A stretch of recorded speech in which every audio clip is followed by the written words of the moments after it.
कुठला तू कॅमेरा कुठे आहे? ह्याच्यावरचा हां वाढवचा काढलाय तो चार्जिंग लावलाय केव्हा म्हणले का माणूस मला काढण्याची घेऊन हे असं येडे मग ह्याच्यावरचं माउंट होतं ना, ह्याच्यावर माउंट होतं की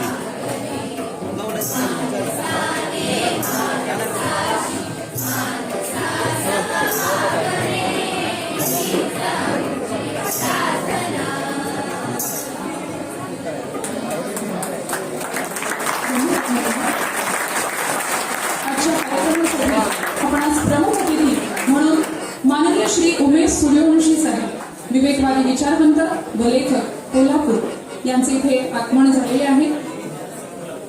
मंगल दिनी मंगल समय झाले आपले आगमन येथे करीतो स्वागत हर्ष गणाने प्रेमे गावणी स्वागत गीताने सादर करतात स्वागत गीत।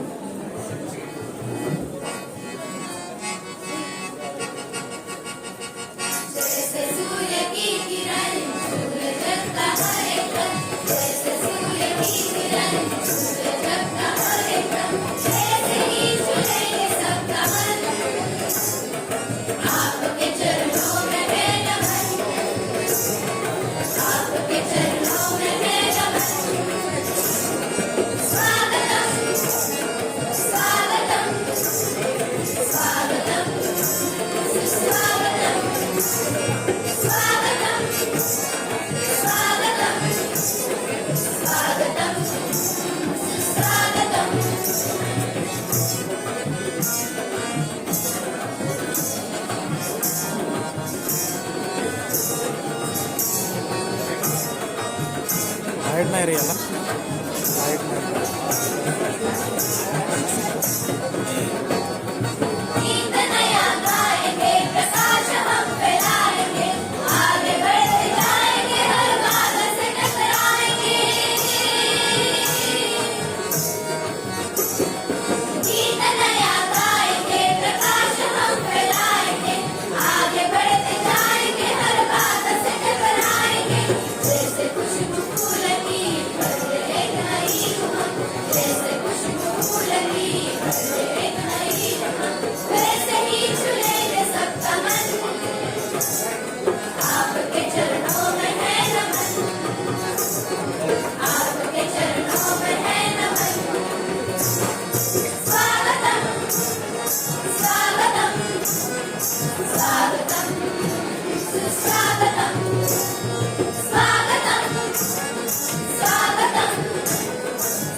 लोकनेते स्वर्गीय गुलाबरावजी माने उर्फ भाऊ यांच्या 28व्या स्मृती दिनानिमित्त आपण इथे सर्वजण एकत्र जमलो आहोत। मी पुनश्च एकदा सर्व अतिथींचे स्वागत करते।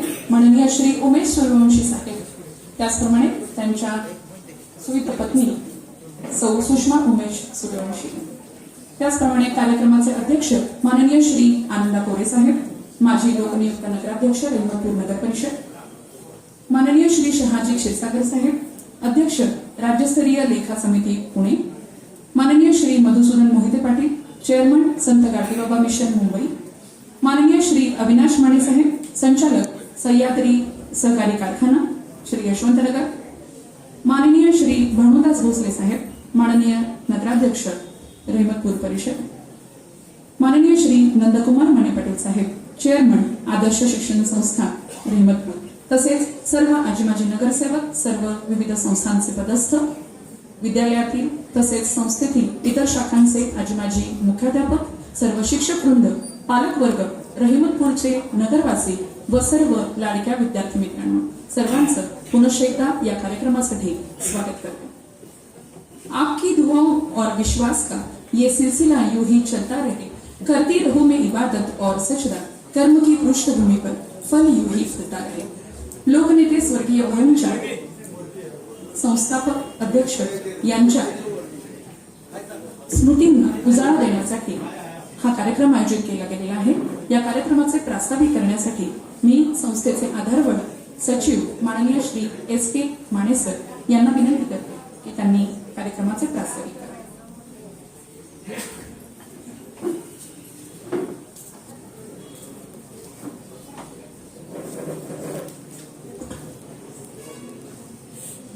नमस्कार. आज आपल्या स्वर्गीय गुलाबराव माने यांचं 28वे पुण्यस्मरण या ठिकाणी आपण संपन्न करत आहोत. या कार्यक्रमासाठी प्रमुख पाहुणे म्हणून आपण आदरणीय उमेश सूर्यवंशी साहेब यांना निमंत्रित केलं. पाहुणे अगदी वेळेवर आले, वेळेच्या आत पोहोचले म्हणूया. खरोखर पंचगंगा इतकी मोठी भरून वाहिलेली आहे, अशा संकटातून सुद्धा पाहुणे या ठिकाणी वेळेपूर्वी या ठिकाणी उपस्थित झाले. खरं म्हणजे छत्रपती शाहू महाराजांचा निश्चितपणे त्यांनी वारसा त्यांच्याकडे आहे. संकट येऊ देत, परंतु त्यावर मात करण्याची त्यांच्यामध्ये क्षमता आहे असं मान्यच करावं लागेल. आजच्या कार्यक्रमाचे अध्यक्ष आदरणीय आपल्या रहमतपूरचे लोकनियुक्त नगराध्यक्ष सन्माननीय आनंदजी पोरे साहेब, तसेच आजच्या कार्यक्रमासाठी आवर्जून उपस्थित असलेले आदरणीय धामनेर गावचे आदर्श सरपंच, लेखा परिषदेचे अध्यक्ष या ठिकाणी उपस्थित आहेत, तेव्हा त्यांचंही संस्थेच्या वतीनं मनापासून स्वागत करतो. त्याचप्रमाणे सन्माननीय अविनाश माने संचालक सह्याद्री सहकारी साखर कारखाना हे या ठिकाणी उपस्थित आहेत, त्यांचंही मनापासून स्वागत. आदर्श शिक्षण संस्थेचे आदरणीय चेअरमन आदरणीय नंदकुमार माने पाटील हे या ठिकाणी उपस्थित आहेत, त्यांचंही मनापासून स्वागत करतो. त्याचबरोबर प्राध्यापक भानुदास भोसले माजी नगराध्यक्ष व माजी संचालक सह्याद्री सहकार कारखाना हे या ठिकाणी उपस्थित आहेत, त्यांचंही मनापासून स्वागत करतो. त्याचप्रमाणे आदरणीय मोहिते पाटील, मधुसूदन मोहिते पाटील यांना उपस्थित राहता आलं नाही, परंतु त्यांच्या सुविद्य पत्नी या ठिकाणी या कार्यक्रमासाठी आवर्जून उपस्थित झालेले आहेत, त्यांचंही मनापासून स्वागत करतो. तेव्हा या गावातील आपल्या रहमतपूर नगर परिषदेचे सर्व आजी माजी नगराध्यक्ष, आजी माजी नगरसेवक, त्याचप्रमाणे वसंतदादा पाटील शिक्षण संस्थेचे सर्व शाखांचे आजी माजी मुख्याध्यापक, सर्व शिक्षक बंधू भगिनी या कार्यक्रमासाठी उपस्थित झालेले आहेत. आदरणीय सुनील माने साहेब आपल्या संस्थेचे आदरणीय चेअरमन, सातारा जिल्हा राष्ट्रवादी काँग्रेस पक्षाचे अध्यक्ष आणि रहमतपूरचे माजी लोकनियुक्त नगराध्यक्ष, गावचा कायापालट करण्यामध्ये सिंहाचा वाटा आणि वारसा भाऊंचा हा त्यांनी जपलेला आहे असं मानावं लागेल. आदरणीय भाऊ, खरोखर आवर्जून सांगितलं पाहिजे की शिक्षण संस्था स्थापन करण्यामध्ये या रहमतपूरच्या मातीमध्ये खंबीर उभं राहण्याची जर प्रेरणा मिळाली असेल तर आदरणीय स्वर्गीय वसंतदादा पाटील मुख्यमंत्री यांच्या कृपेनं या रहमतपूरच्या मातीमध्ये गुलाबराव मानेचे पाय मजबूत उभे करण्याचं काम त्या ठिकाणी केलेलं आहे. आदरणीय वसंतदादांना त्यांच्या स्मृतीला प्रथमतः अभिवादन करतो आणि त्याचबरोबर आजचा ज्यांचा आपण पुण्य सोहळा साजरा करत आहोत ते आदरणीय स्वर्गीय गुलाबराव माने, माझे अत्यंत जिवलग मित्र, त्यांच्याही स्मृतीस मी अभिवादन करतो. या रहमतपूरचा कायापालट, या रहमतपूरचे नगराध्यक्ष झाले, सातारा जिल्हा भूविकास बँकेचे संचालक होते, होमगार्डचे कमांडर होते, त्याचबरोबर कुस्तीगीर परिषद स्थापन करून या काळ्या मातीतला मल्ल ह्या तांबड्या मातीमध्ये देशामध्ये चमकला पाहिजे ही त्यांची उर्मी होती. खरोखर बालवयापासून त्यांच्या आईने आपला मुलगा एक चांगला पैलवान व्हावा, खरोखर त्या मातेनं खूप त्यांनी कष्ट घेतले. बालपणामध्ये त्यांना खुराक, दूध हे सर्व दिलं आणि एक चांगला नामांकित पैलवान करण्याचं काम त्यांनी केलं असं मानावंच लागेल. नागपूर या ठिकाणी कुस्तीची परिषद होती, त्या नागपूरच्या ठिकाणी नागपूर चॅम्पियन म्हणून 65 किलो वजनामध्ये त्यांनी चॅम्पियनशिप मिळवली. त्यांनी त्यांच्या कर्तृत्वामध्ये निश्चितपणे खेळामध्ये कबड्डी असो, कुस्ती असो, जेव्हा त्यांनी प्रेम केलं आणि त्या पद्धतीने त्यांनी त्यांचं नाव निश्चितपणे कमवलं. त्याचबरोबर नगराध्यक्ष असताना या रहमतपूरमध्ये आपल्या सामान्य जनतेसाठी, गोरगरीब जनतेसाठी खरोखर त्यांचं हृदय खरोखर कठोर होतं, परंतु त्यांच्या मनामध्ये, त्यांच्या हृदयामध्ये एक फुलासारखी कोमलता होती. गरिबांना जबरदस्त आधार देणार, गरिबांच्या बरोबर कोणी अन्याय केला तर त्या अन्यायाची चीड त्याला भयंकर असत आणि त्या अन्यायाच्या विरुद्ध त्या ठिकाणी स्वतः उभे राहत आणि त्या गरिबावर होणार अन्याय दूर करण्याचं काम त्यांनी केलेलं आहे आयुष्यामध्ये. या रहमतपूरचा विकास झाला पाहिजे. रहमतपूरचं स्टँड गावामध्ये अत्यंत वर्दळीमध्ये होतं, ते स्टँड बाहेरच्या बाजूला गेलं पाहिजे, मोकळ्या हवेत गेलं पाहिजे. त्या ठिकाणी ते स्टँडची व्यवस्था व्यवस्थित झाली पाहिजे, कुठलाही अपघात होता कामा नये या दृष्टीनं स्टँडची जागा मिळवून देण्याचं काम त्यांनी स्वतः केलं त्यावेळी. त्याचबरोबर या रहमतपूरच्या शेतकऱ्यांचं काम, शेतकऱ्यांना पूर्वी पावसाच्या पाण्यावर शेती असायची आणि शेती कशी पिकणार, येणारं पीक भुईमुगाने आडगड, याच्याशिवाय जर पाणी उपलब्ध करून दिलं तर निश्चितपणे या शेतकरी या रहमतपूरच्या परिसरातला निश्चित सुजलाम सुफलाम झाल्याशिवाय राहणार नाही. आणि यासाठी पद्मभूषण डॉक्टर वसंतदादांच्याकडं गुलाबराव मानेंनी हट्ट धरला. हा दोन धरणाचा जो पाठ कमंडोल ओढ्यापर्यंतच आहे, तो पाठ पुढे जर 16 किलोमीटर वाढवून दिला तर रहमतपूर आणि रहमतपूरचा परिसर निश्चितपणे शेतकऱ्यांच्या दृष्टीनं तो सुजलाम सुफल होईल. आणि खरोखर ते काम झालं आणि खरोखर आज आपल्याला निश्चितपणे हे आपल्या डोळ्यांनी दिसते, पाणी मिळालं. म्हणूनच या ठिकाणचे आपले शेतकरी मंडळी धुतक्या इस्त्रीच्या कपड्यामध्ये रुबाबदार फिरताना या रहमतपूरमध्ये आपल्याला दिसतात. कारण उत्पन्न वाढलं आणि निश्चितपणे पैसा आला म्हणजे माणसाला स्वतःची चैन करायला आनंद वाटतो आणि त्याप्रमाणे तो आनंद मिळवून देण्याचं काम स्वर्गीय गुलाबराव माने यांनी केलं. या भावनी ह्या शिक्षण संस्थेचं युदूचं रोप लावलं तारी त्याचा वेरू गेला गगनवरी, त्याप्रमाणे हे वसंतदादा पाटील शिक्षण संस्थेचं वसंतरावदादा पाटील विद्यालय रहमतपूर या ठिकाणी आणि त्याचबरोबर ज्युनियर कॉलेज सुद्धा या ठिकाणी सुरू केलं गेलं. आर्ट्स, कॉमर्स, सायन्स तिन्ही फॅकल्टी या ठिकाणी आहेत. विद्यार्थी संख्या खूप मोठी आणि चांगली आहे. त्याचबरोबर प्राथमिक विद्या मंदिर सुद्धा या ठिकाणी सुरू केलं गेलं आणि त्याचबरोबर कोरेगाव तालुका आणि खटाव तालुका या ठिकाणी शाखा सुरू केल्या गेल्या. त्या ठिकाणच्या मुलींना गावातल्या गावात शिक्षण घेता यावं. परगावच्या खेड्यातल्या मुलींना पालक मंडळी शहरामध्ये कुठं पाठवू शक्य नसतं, आर्थिक शक्य नसतं किंवा मुलींना बाहेर पाठवायचं कसं, या भावनेतून त्यांनी बाहेर सिद्धेश्वर कोरोली या ठिकाणी, त्याचबरोबर वरुड, खटा या कुमठे, त्याचबरोबर वडी या ठिकाणी हायस्कूल सुरू केलं. आपशिंगे, पिंपरी या ठिकाणी शाखा सुरू केल्या. त्यामुळे त्या ठिकाणच्या मुलामुलींना एक चांगलं शिक्षण घेता येऊ लागलं. शैक्षणिक कामामध्ये निश्चितपणे हा वारसा आदरणीय स्वर्गीय गुलाबराव मानेंचे सुपुत्र सुनील माने यांनी जेव्हा खांद्यावर त्यांनी धुरा घेतली या संस्थेची, त्यावेळी खऱ्या अर्थानं आणखी जोमानं काम सुरू झालं.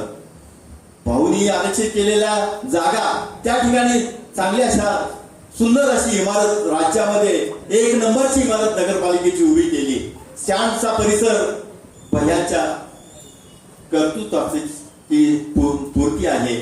त्याचबरोबर रहमतपूरचा कायापालट करण्यासाठी खरोखर रात्रंदिवस त्या माणसाचा एकच ध्यास रहमतपूरचा विकास यासाठी रात्रंदिवस आदरणीय सुनील माने मनापासून पळत आहेत, धडपड करत आहेत. त्यांना या सर्व या ठिकाणी बसलेले आहेत ना हे सर्व कार्यकर्ते यांची पूर्णपणे शक्ती त्यांच्या पाठीशी उभी असते. मनापासून हे लोक भैयासाहेबांना पाठिंबा देतात. भैया अवरून पुढे धावत आहेत.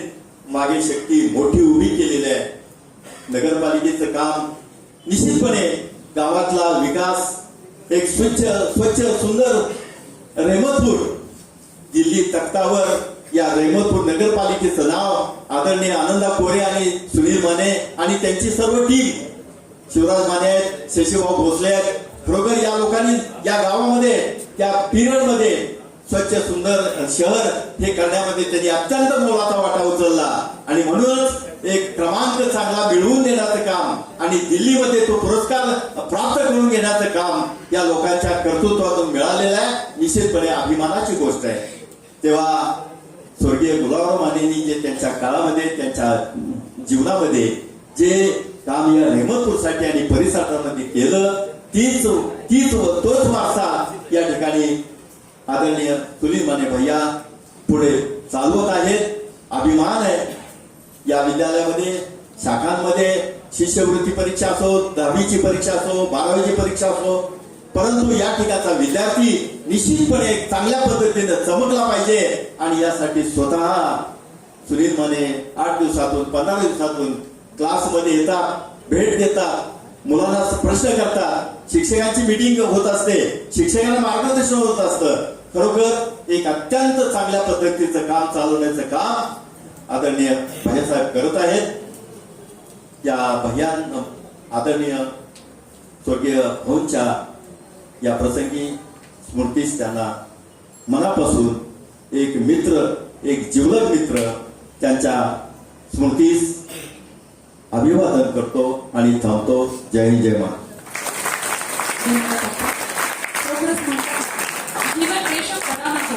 जीवन बेशक बड़ा न हो पर जितना हो वो महान हो.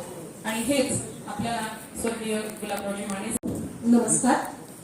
आदरणीय व्यासपीठ, आजच्या कार्यक्रमाचे प्रमुख अतिथी माननीय श्री उमेश सूर्यवंशी सर, कार्यक्रमाचे अध्यक्ष श्री आनंदरावजी कोरे, व्यासपीठावरील उपस्थित सर्व मान्यवर, संस्थेचे चेअरमन सन्माननीय भैया साहेब, संस्थेचे सचिव SK माने सर, रहमतपूर पंचक्रोशीतील उपस्थित सर्व नागरिक, सर्व शाखांचे शाखा प्रमुख, शिक्षक, शिक्षकेतर कर्मचारी आणि विद्यार्थी मित्र हो. आज 27 ऑगस्ट संस्थेचे संस्थापक, माजी नगराध्यक्ष, लोकनेते स्वर्गीय गुलाबरावजी माने भाऊ यांचे 28वे पुण्यस्मरण. त्यांच्या पवित्र स्मृतीस मी नम्र अभिवादन करते आणि आजच्या कार्यक्रमाला लाभलेले प्रमुख अतिथी यांचा परिचय करून देते. आजच्या कार्यक्रमाचे प्रमुख अतिथी सन्माननीय उमेश मुरलीधर सावंत, त्यांच्या सोबत त्यांच्या स्वीत पत्नी सुषमा उमेश सूर्यवंशी हे दोघे या ठिकाणी उपस्थित आहेत. उमेश मुरलीधर सूर्यवंशी सुप्रसिद्ध लेखक, एक सुजाण वक्ते, विवेकवादी विचारवंत, कोल्हापुरातील डाव्या परिवर्तन चळवळीतील सक्रिय कार्यकर्ते, भारतीय कम्युनिस्ट पक्ष, अंधश्रद्धा निर्मूलन समिती यांच्यामार्फत राजकीय सामाजिक चळवळीतील कृतिशील भागीदार, भारतीय कम्युनिस्ट पक्षाच्या माध्यमातून शेतकरी, विद्यार्थी, युवक, मोलकरणी, कामगार इत्यादींच्या प्रश्नांवर आंदोलनात सक्रिय सहभागी, अनेक मोहिमांमध्ये अनिसच्या वतीनं आयोजित सर्पयात्रा, जादूटोणा विरोधी कायद्याची आंदोलने, यज्ञविरोधी आंदोलने, व्यसनविरोधी मोहीम, विसर्जित गणपती दान करा इत्यादीमध्ये त्यांचा कृतिशील सहभाग. त्याचबरोबर अंधश्रद्धा निर्मूलन वार्तापत्राचे 3 वर्ष सहसंपादक, विविध वृत्तपत्रे, मासिके यामधून अभ्यासपूर्ण लेखन, सोशल मीडियावर वेगवेगळ्या विषयावरील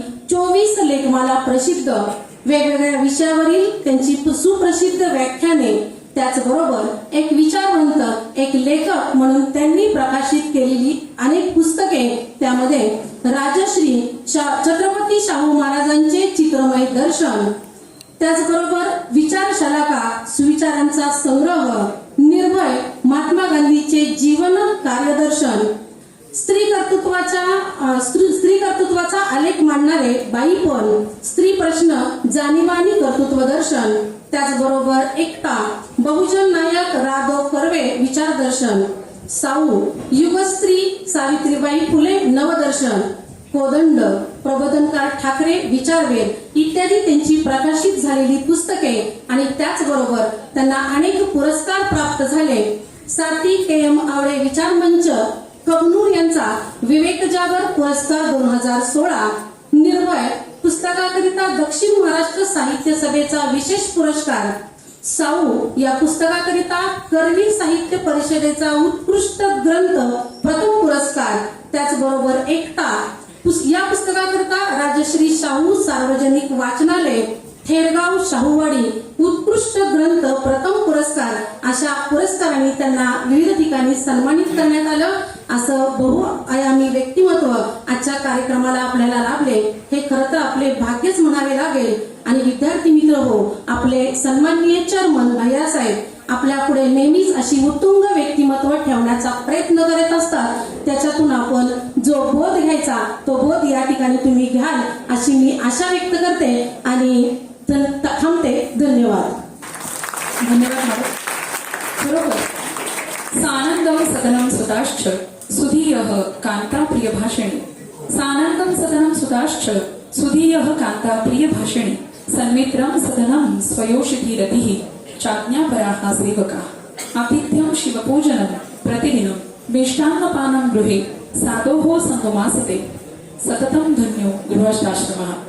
अंतरंगी आपल्याला ज्या मनमनाच्या गाभाऱ्यात असे व्याख्याते पोचतात, असे व्याख्याते आपणास लाभणं ही आपलं हे कर्म आहे आणि नशीब आहे असं म्हणावं लागेल. तर अशा अतिथींचा सत्कार करणं हे क्रमप्राप्त आहे. त्यासाठी मी आपल्या संस्थेचे चेअरमन माननीय श्री सुनील भैया माने साहेब यांना विनंती करते की त्यांनी आजच्या अतिथींचे शाल व श्रीफळ देऊन तसेच बुके देऊन सत्कार करा. हृदय संचित भावना से पुष्पकी शुभ माला लेकर आज हम प्रस्तुत हुए हैं स्वागत सत्कार के शुभ भाव को लेकर. यानंतर कार्यक्रमाचे अध्यक्ष माननीय श्री आनंद कोळे साहेब यांचा देखील सत्कार करण्याची मी भैया साहेबांना विनंती करते.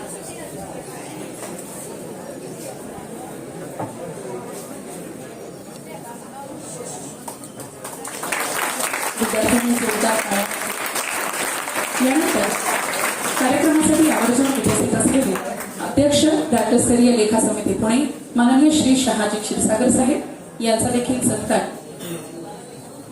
भैया साहेबांनी करावं असं मी त्यांना विनंती करते.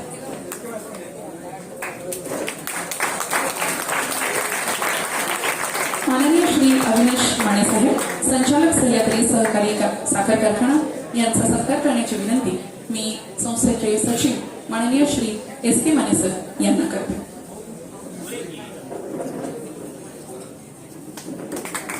त्याचप्रमाणे माननीय श्री भानुदास भोसले साहेब माजी नगराध्यक्ष रहिमतपूर नगर परिषद यांचा सत्कार करण्याची देखील मी सरांना विनंती करते. त्याचबरोबर माननीय श्री नंदकुमार माने पाटील चेअरमन आदर्श शिक्षण संस्था रहिमतपूर यांचा देखील सत्कार करण्याची मी आपल्याला विनंती करते. त्याचबरोबर कार्यक्रमासाठी आवर्जून उपस्थित असलेले मान्यवर श्री साहेबराव माने साहेब उर्फ आबा यांचा सत्कार देखील करावा अशी मी सरांना विनंती करते.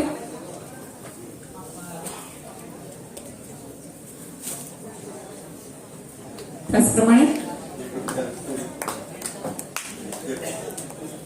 आजचे सत्कार मूर्ती आजचे व्याख्याते माननीय श्री उमेश सूर्यवंशी साहेब यांच्या सुविद्य पत्नी सौ सुषमा उमेश सूर्यवंशी मॅडम यांचा सत्कार करण्यासाठी मी माने मॅडम यांना विनंती करते. त्याचप्रमाणे माननीय श्री मधुसूदन मोहिते पाटील कार्यक्रमाला काही कारणास्तव उपस्थित राहू शकले नाही, परंतु त्यांच्या सुविद्य पत्नी सौ भारतीताई इथे उपस्थित आहेत. त्यांचा देखील सत्कार मान्यवरांनी करावा. त्याचप्रमाणे कार्यक्रमाला उपस्थित असलेले श्रीमती कमल गुलाबराव माने या सर्वांचं स्वागत. Shri Diliprao Kadam saheb, J H. Mane sir, Shivdas Mane sir, Ashokrao Mane saheb, Bharati Madhusudan Mohite Patil madam तसेच राजेश कदम सर या सर्वांचे या कार्यक्रमासाठी पुनश्च एकदा स्वागत.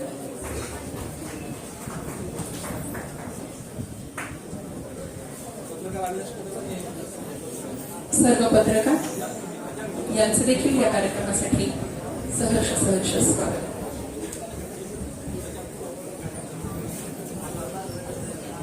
यानंतर मी संस्थेचे आधारभूत चेअरमन साहेब, आमचे प्रेरणास्थान की ज्यांनी आतापर्यंत सर्व कार्यक्रमांना अतिशय उत्तुंग अशी व्याख्या ते आमच्यासाठी उपलब्ध करून दिली, अशा भैया साहेबांना विनंती करते की त्यांनी 4 शब्द बोलावे व आम्हाला प्रेरणा द्यावी. पद्मभूषण वसुंधरा पाटील शिक्षण संस्थेचे संस्थापक स्वर्गीय भाऊंच्या आठवे पुण्यस्मरण या कार्यक्रमानिमित्त प्रमुख वक्ते म्हणून सन्माननीय उमेशजी सूर्यवंशी साहेब, कार्यक्रमाचे अध्यक्ष सन्माननीय आनंदराव कोरे साहेब, सन्माननीय शाहजहान सिरसागर, नंदकुमार माने पाटील, अविनाश तात्या, संस्थेचे सचिव सन्माननीय एस के माने सर, उपस्थित सर्व, मी आपणा सर्वांच्या वतीनं स्वर्गीय भाऊंच्या स्मृतीला अभिवादन करतो. त्याचबरोबर या देशाचे भूतपूर्व राष्ट्रपती APJ अब्दुल कलाम यांचे आज पुण्यस्मरण आहे, त्यांच्याही स्मृतीचं अभिवादन करतो. मी खूप बोलणार नाही. या ठिकाणी देशातील, राज्यातील राजकीय, सामाजिक असेल किंवा शैक्षणिक परिस्थिती ही मुलांसमोर मांडली पाहिजे, यासाठी आजचे वक्ते सन्माननीय सूर्यवंशी सरांना आपण निमंत्रित केले. संस्थेचा सातत्यानं प्रयत्न असतो की नवीन मुलं त्या ठिकाणी, नवीन माणसं मुलांच्या पुढे त्या ठिकाणी समाजामध्ये उभी करायचं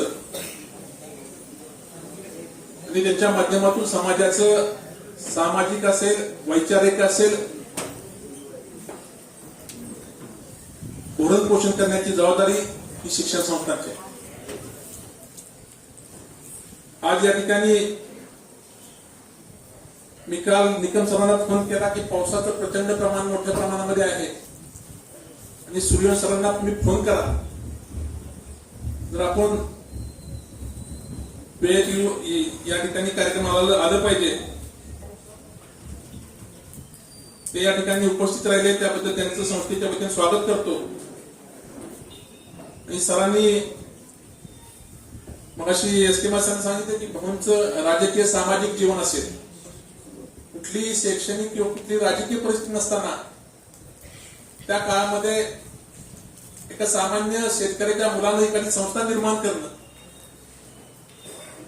आणि ती संस्था आज खऱ्या अर्थानं या परिसरामध्ये ज्ञानदानाचं काम करणं आणि त्या संस्थेच्या माध्यमातून एक चांगला नागरिक घडवणं, चांगले अधिकारी घडवणं, चांगला माणूस घडवणं ही आपली सर्वांची नैतिक जबाबदारी आहे. आणि तीच खऱ्या अर्थानं भावना, श्रद्धांजली, आदरांजली आपण सर्वांनी संस्थेमध्ये काम करणाऱ्या शिक्षक असतील, शिक्षकेतर कर्मचारी असतील किंवा संस्थेचे पदाधिकारी असतील, जे भाऊंनी काम उभं केलं ते काम नेत्यानं उभं करून खऱ्या अर्थानं समाजातील उपेक्षित मुलाला, उपेक्षित समाजाला त्या ठिकाणी शिक्षणाच्या चांगल्या पद्धतीने एक चांगला माणूस घडवणं आजच्या काळाची गरज आहे. आणि त्या माध्यमातून आपण काम करूया. चांगल्या पद्धतीनं अनेक वेगवेगळ्या पद्धतीनं शैक्षणिक असेल, सामाजिक असेल, राजकीय असेल, या कामाच्या माध्यमातून या संस्थेचं नाव मोठं करणं ही तुमची माझी नैतिक जबाबदारी आहे. आणि त्या पद्धतीने आपण काम करूया. हीच क्रिया करणं भावना श्रद्धांजली घालून असं या निमित्तानं आपल्या सर्वांच्या वतीनं प्रत्येकदा भावच्या स्मृतीचं अभिवादन करतो आणि थांबतो. जय हिंद, जय महाराष्ट्र. धन्यवाद भैयासाहेब. खरोखर आपण सांगितल्याप्रमाणे ये उस माटी का वृक्ष नहीं जिसको नदियों ने सींचा था, बंजर माटी में पलकर मैंने मृत्यु से जीवन खींचा. मैं पत्थर पे लिखी इबादत हूँ, मैं पत्थर पे लिखी इबादत हूँ, शीशे से कब तक तोड़ोगे, मिटने वाला मैं नाम नहीं, मिटने वाला मैं नाम नहीं, तुम मुझको कब तक रोकोगे, तुम मुझको कब तक रोकोगे. असंच वंदनीय असं काम हे स्वर्गीय भाऊंनी केलेलं आहे आणि त्यांचा वारसा पुढे सतत भैयासाहेब ठेवतच आहेत आणि त्याचबरोबर सर्व शिक्षक वृंदही हा वारसा पुढे जपतील याचा निश्चित आशावाद मी व्यक्त करते. यानंतर कार्यक्रमासाठी उपस्थित असलेले माननीय श्री शहाजी क्षीरसागर साहेब यांना मी विनंती करते की त्यांनी 4 शब्द बोलावेत.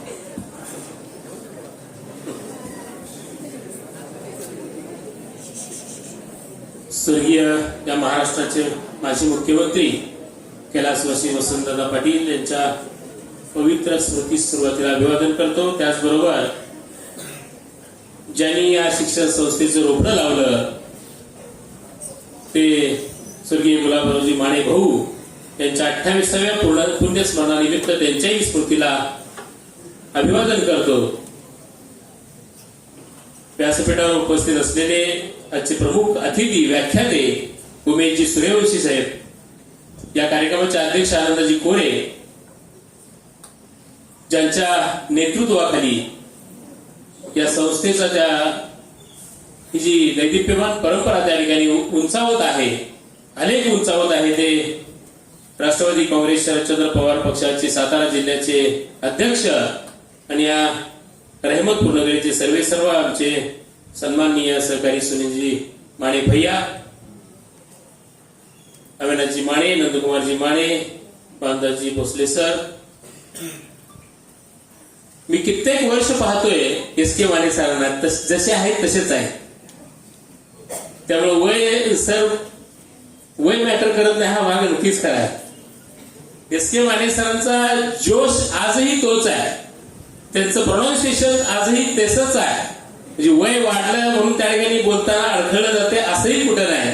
अशा प्रकारचे या संस्थेला लाभलेले एक अतिशय उत्कृष्ट असे सचिव सन्माननीय एस के माने सर आणि संपूर्ण व्यासपीठ, त्याचबरोबर समोर उपस्थित असलेले रहमतपूर मधले मान्यवर, विद्यार्थी मित्र आणि मैत्रिणी, भैया एवढं थोडं बोलले त्याचं कारण असं आहे की ज्या वक्त्यांना आपण इथं मुलांकडे बोलवलेलं आहे, मुलांना मार्गदर्शन होणं गरजेचं आहे, ते फार महत्वाचं आहे. सुनील भैया हे स्वतः विद्यार्थी आहे. मी हे तुम्हाला विद्यार्थ्यांना आवर्जून सांगतो, या संस्थेचा चेअरमनच विद्यार्थी आहे. कारण माझ्या एवढं त्यांच्या सोबत सतत कुणी नसतंय. जिथं जाईल तिथं पुस्तक त्या ठिकाणी झोपले तरी उशाला पुस्तक असते. रात्री 2-2, 3-3 वाजेपर्यंत ते वाचत असतात. सकाळी जरी 6ला उठायचं असलं तरी एवढं प्रगल्भ अभ्यास त्या ठिकाणी करतात. मी ज्या वेळेला संस्थेत येतो त्यावेळेला बघतो ते कुठल्या तरी वर्गावर असतात, विद्यार्थ्यांशी त्या ठिकाणी बोलतात. हे त्यांच्या संस्थेतच नाही तर कुठेही आम्ही गेलो, एखाद्या प्रवासाला असलो, आम्ही बाहेरच्या देशात वगैरे निघालो, विमान प्रवासात असतील, विमानतळावर जर मुलं दिसली काही म्हणजे कॉलेजचे असतील किंवा उच्च शिक्षणासाठी गेले तर भैया तिथे जाऊन बसतात आणि त्याला विचार कुठे निघालाय, काय शिकताय, पुढे काय करणार आहे. अशा प्रकारचा एक विद्यार्थी या संस्थेचा चेअरमन आहे आणि म्हणून या संस्थेचं भविष्य अतिशय उज्ज्वल आहे. स्वर्गीय भाऊंबद्दल मी भाऊंना खूप जवळून पाहिलेलं आहे. आमच्या गावामध्ये सुद्धा भाऊंच्या सभा राजकीय त्यावेळेला झालेल्या आहेत. भूविकास बँकेच्या माध्यमातून असेल किंवा अन्य निवडणुकाच्या माध्यमातून असेल, विधानसभाच्या निवडणुकाच्या माध्यमातून असेल, भाऊ भागामध्ये त्या ठिकाणी फिरायचे आणि दबदबा होता भाऊंचा. नुसती पैलवानकी नाही भाऊनी केली तर राजकीय दबदबा, सामाजिक दबदबा हा सुद्धा भाऊनी त्या ठिकाणी निर्माण केला होता त्यांच्या कालखंडामध्ये. आणि दूरदृष्टीपणानं ही वसंतदादा पाटील शिक्षण संस्था निर्माण केली, जी आज मगाशी एस के माने सरांनी सांगितलं किती शाखा त्याच्या निघालेल्या आहेत. या रहमतपूरमध्ये आज 1,500 पेक्षा जास्त विद्यार्थी इथं शिकतात. आणि शिष्यवृत्तीमध्ये असेल किंवा अन्य शैक्षणिक त्या ठिकाणी गुणवत्ता जी आहे त्याच्यामध्ये जर आपण पाहिलं तर अतिशय उत्तुंग प्रकारची मुलं इथून शिकून बाहेर पडतायत. हे खऱ्या अर्थानं भाऊंच्या स्मृतीला मगाशी भाईयांनी ती सांगितलं ते अगदी बरोबर आहे. या तुमच्या कामातूनच भाऊंना त्या ठिकाणी ती खऱ्या अर्थानं श्रद्धांजली तुम्ही सगळेजण मिळून देत आहात. आणि म्हणून आजच्या दिवशी जादा न बोलता या भाऊंना पुन्हा एकदा मी भाऊंच्या स्मृतीला अभिवादन करतो. मला सन्मानित केलं पण ही संधी दिली त्याबद्दल आभार आणि ऋण व्यक्त करतो आणि इथंच थांबतो. जय हिंद, जय महाराष्ट्र. धन्यवाद साहेब.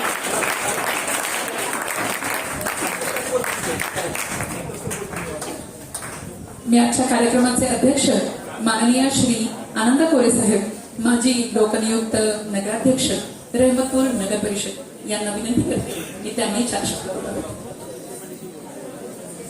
स्वर्गीय गुलाबराव माझे भाऊ पद्मभूषण डॉक्टर वसंतदादा पाटील शिक्षण संस्थेचे संस्थापक व माजी नगराध्यक्ष, भाऊच्या 28व्या पुण्यतिथीच्या निमित्तानं आजच्या कार्यक्रमाला उपस्थित असलेले आजच्या कार्यक्रमाचे प्रमुख अतिथी उमेश सूर्यवंशी साहेब, त्याचबरोबर जिल्हा राष्ट्रवादीचे अध्यक्ष तर रहमतपूरचे आपले सर्वांचे नेते सन्माननीय सुनील माने भैयासाहेब, महाराष्ट्र राज्य लेखा समितीचे माजी अध्यक्ष सन्माननीय शहाजीअण्णा क्षीरसागर, या कार्यक्रमासाठी आवर्जून उपस्थित असलेले आदर्श शिक्षण संस्थेचे चेअरमन नंदकुमार माने पाटील, सह्याद्री सहकार साखर कारखान्याचे संचालक अविनाश माने तात्या, माजी नगराध्यक्ष भानुदास भोसले आणि या संस्थेचे सचिव एस के माने सर,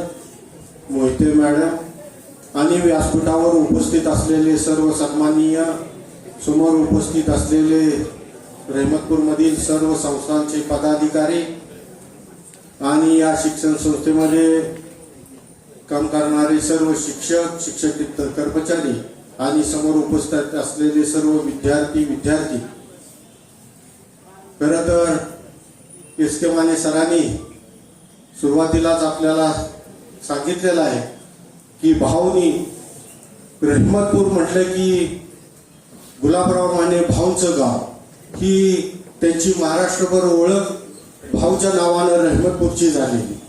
खरं कुस्ती क्षेत्रामध्ये असेल, भाऊनी संपूर्ण पश्चिम महाराष्ट्रामध्ये आपलं नाव कमवलं होतं, रहमतपूरचं नाव गाजवलं होतं आणि भाऊनी रहमतपूरच्या नगरीसाठी विविध विकास कामासाठी त्यांनी काम केलेलं आहे. मगाशी एस के माने सरांनी सांगितलं, पाण्यासाठी असेल, शेतीच्या पाण्यासाठी असेल, एसटी स्टँडसाठी असेल आणि हे शिक्षण संस्था स्थापन करण्याचं काम त्यांनी केलं. कारण की या रहमतपूरमधील आणि रहमतपूर पंचक्रोशीतील गोरगरीब मुलांना शिक्षण घेता यावं यासाठी भाऊनी सातत्याने आपली संस्था त्या काळामध्ये अतिशय हलाखीची परिस्थिती असताना देखील ही संस्थेची निर्मिती केली. खरं तर सन्माननीय सुनील माने भैयासाहेब हा वारसा पुढे जपत आहे आणि या शिक्षण क्षेत्रामध्ये शहाजीअण्णा क्षीरसागरांनी सांगितलं ते स्वतः विद्यार्थी आहे.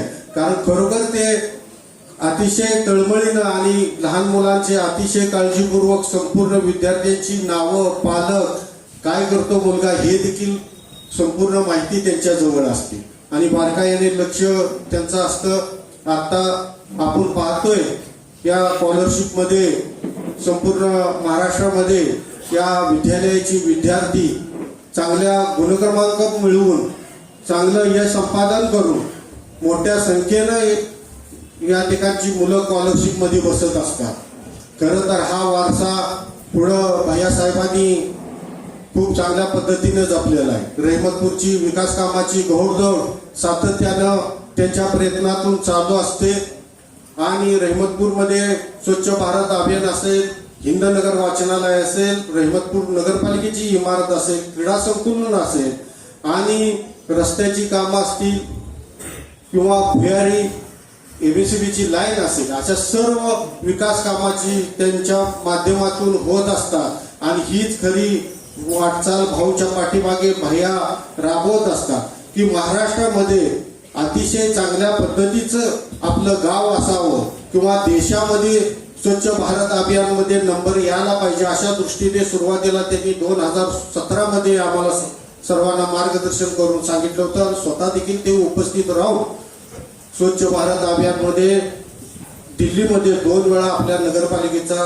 सन्मान झालेला आहे. त्याचबरोबर राज्य शासनाच्या देखील रहमतपूर नगरपालिकेचा सन्मान झालेला. ही वाटचाल अशीच पुढे चालू राहील अशी अपेक्षा मी व्यक्त करतो. आणि या कार्यक्रमासाठी मला आवर्जून बोलवलं आणि मला या कार्यक्रमाचं अध्यक्षपद दिलं, त्याबद्दल मी या संस्थेचं आणि आपल्या सर्वांचं मनपूर्वक आभार मानतो. पुन्हा एकदा भाऊच्या प्रतिमेस अभिवादन करतो. थांबतो. जय हिंद, जय महाराष्ट्र. धन्यवाद सर. चेहऱ्यावरचं तेज हे तुमच्या अंतकरणातल्या विचारावर अवलंबून असतं. मनात आत्मविश्वास असला की चेहरा तेजस्वी दिसतो. मनात इतरांविषयी प्रेम असलं की चेहरा सात्विक दिसतो. मनात इतरांविषयी आदर असला की चेहरा नम्र दिसतो. मनातले हे भावच तर माणसाला सुंदर बनवत असतात. असेच आहेत आपल्या आजच्या कार्यक्रमाचे प्रमुख अतिथी. मी त्यांच्यासाठी एवढंच म्हणेन, सफर में मुश्किल आए तो हिम्मत और बढ़ती है. कोई अगर रास्ता रोके तो जरूरत और बढ़ती है. अगर बिकने पे आ जाओ तो घट जाते हैं दाम अक्सर.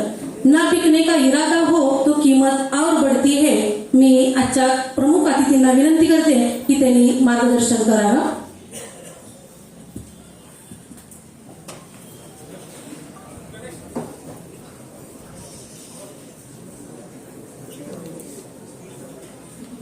विचार मंचावरील सर्व सुसंस्कृत मान्यवर आणि समोर उपस्थित माझ्या लहान थोर मित्र आणि मैत्रिणी, जगाचा प्रकाश म्हणून ज्यांना आपण स्वीकारलं, तो गौतम बुद्ध, निरीश्वरवादी चार्वाक, या देशामध्ये लोकशाहीची मुहूर्तमेढ ज्या माणसाने रोवली ते आदरणीय बसवांना, संपूर्ण संत चळवळ, संपूर्ण सुधारकांची चळवळ, या महाराष्ट्राच्या भूमीला भारताच्या केंद्रस्थानी आणून महाराष्ट्राला स्वातंत्र्याचा उज्ज्वल वारसा देणारा, महाराष्ट्राचा आणि या देशाचा स्वातंत्र्य सूर्य असणारे छत्रपती शिवाजी महाराज, आई जिजाऊ, शिवछत्रपतींचाच वारसा तितक्याच ताकदीने पुढे नेणारा शंभूराजा, आणि तोच वारसा पुन्हा आणखी जोमदार करणारी महाराणी ताराबाई. यानंतर बहुजन हिताय बहुजन सुखाय हे धोरण घेऊन या महाराष्ट्राच्या भूमीत देशाच्या क्रांतीमध्ये अमूल्य वाटा उचलणारे आदरणीय ज्योतिराव फुले, सावित्रीबाई फुले, कोल्हापूर सारख्या एका छोट्या संस्थानाचं लोक विद्यापीठामध्ये रूपांतर करणारा आमचा शाहूराजा, भारतीय राज्यघटना देऊन समस्त भारतीय नागरिकांना एका समान धारेमध्ये आणणारे डॉक्टर बाबासाहेब आंबेडकर, आणि या महाराष्ट्राला विधायक हिंदुत्वाची दीक्षा देणारे प्रबोधनकारक ठाकरे आणि इतर सर्व बहुजन नायक नायिकांना प्रथम मनापासून अभिवादन करतो.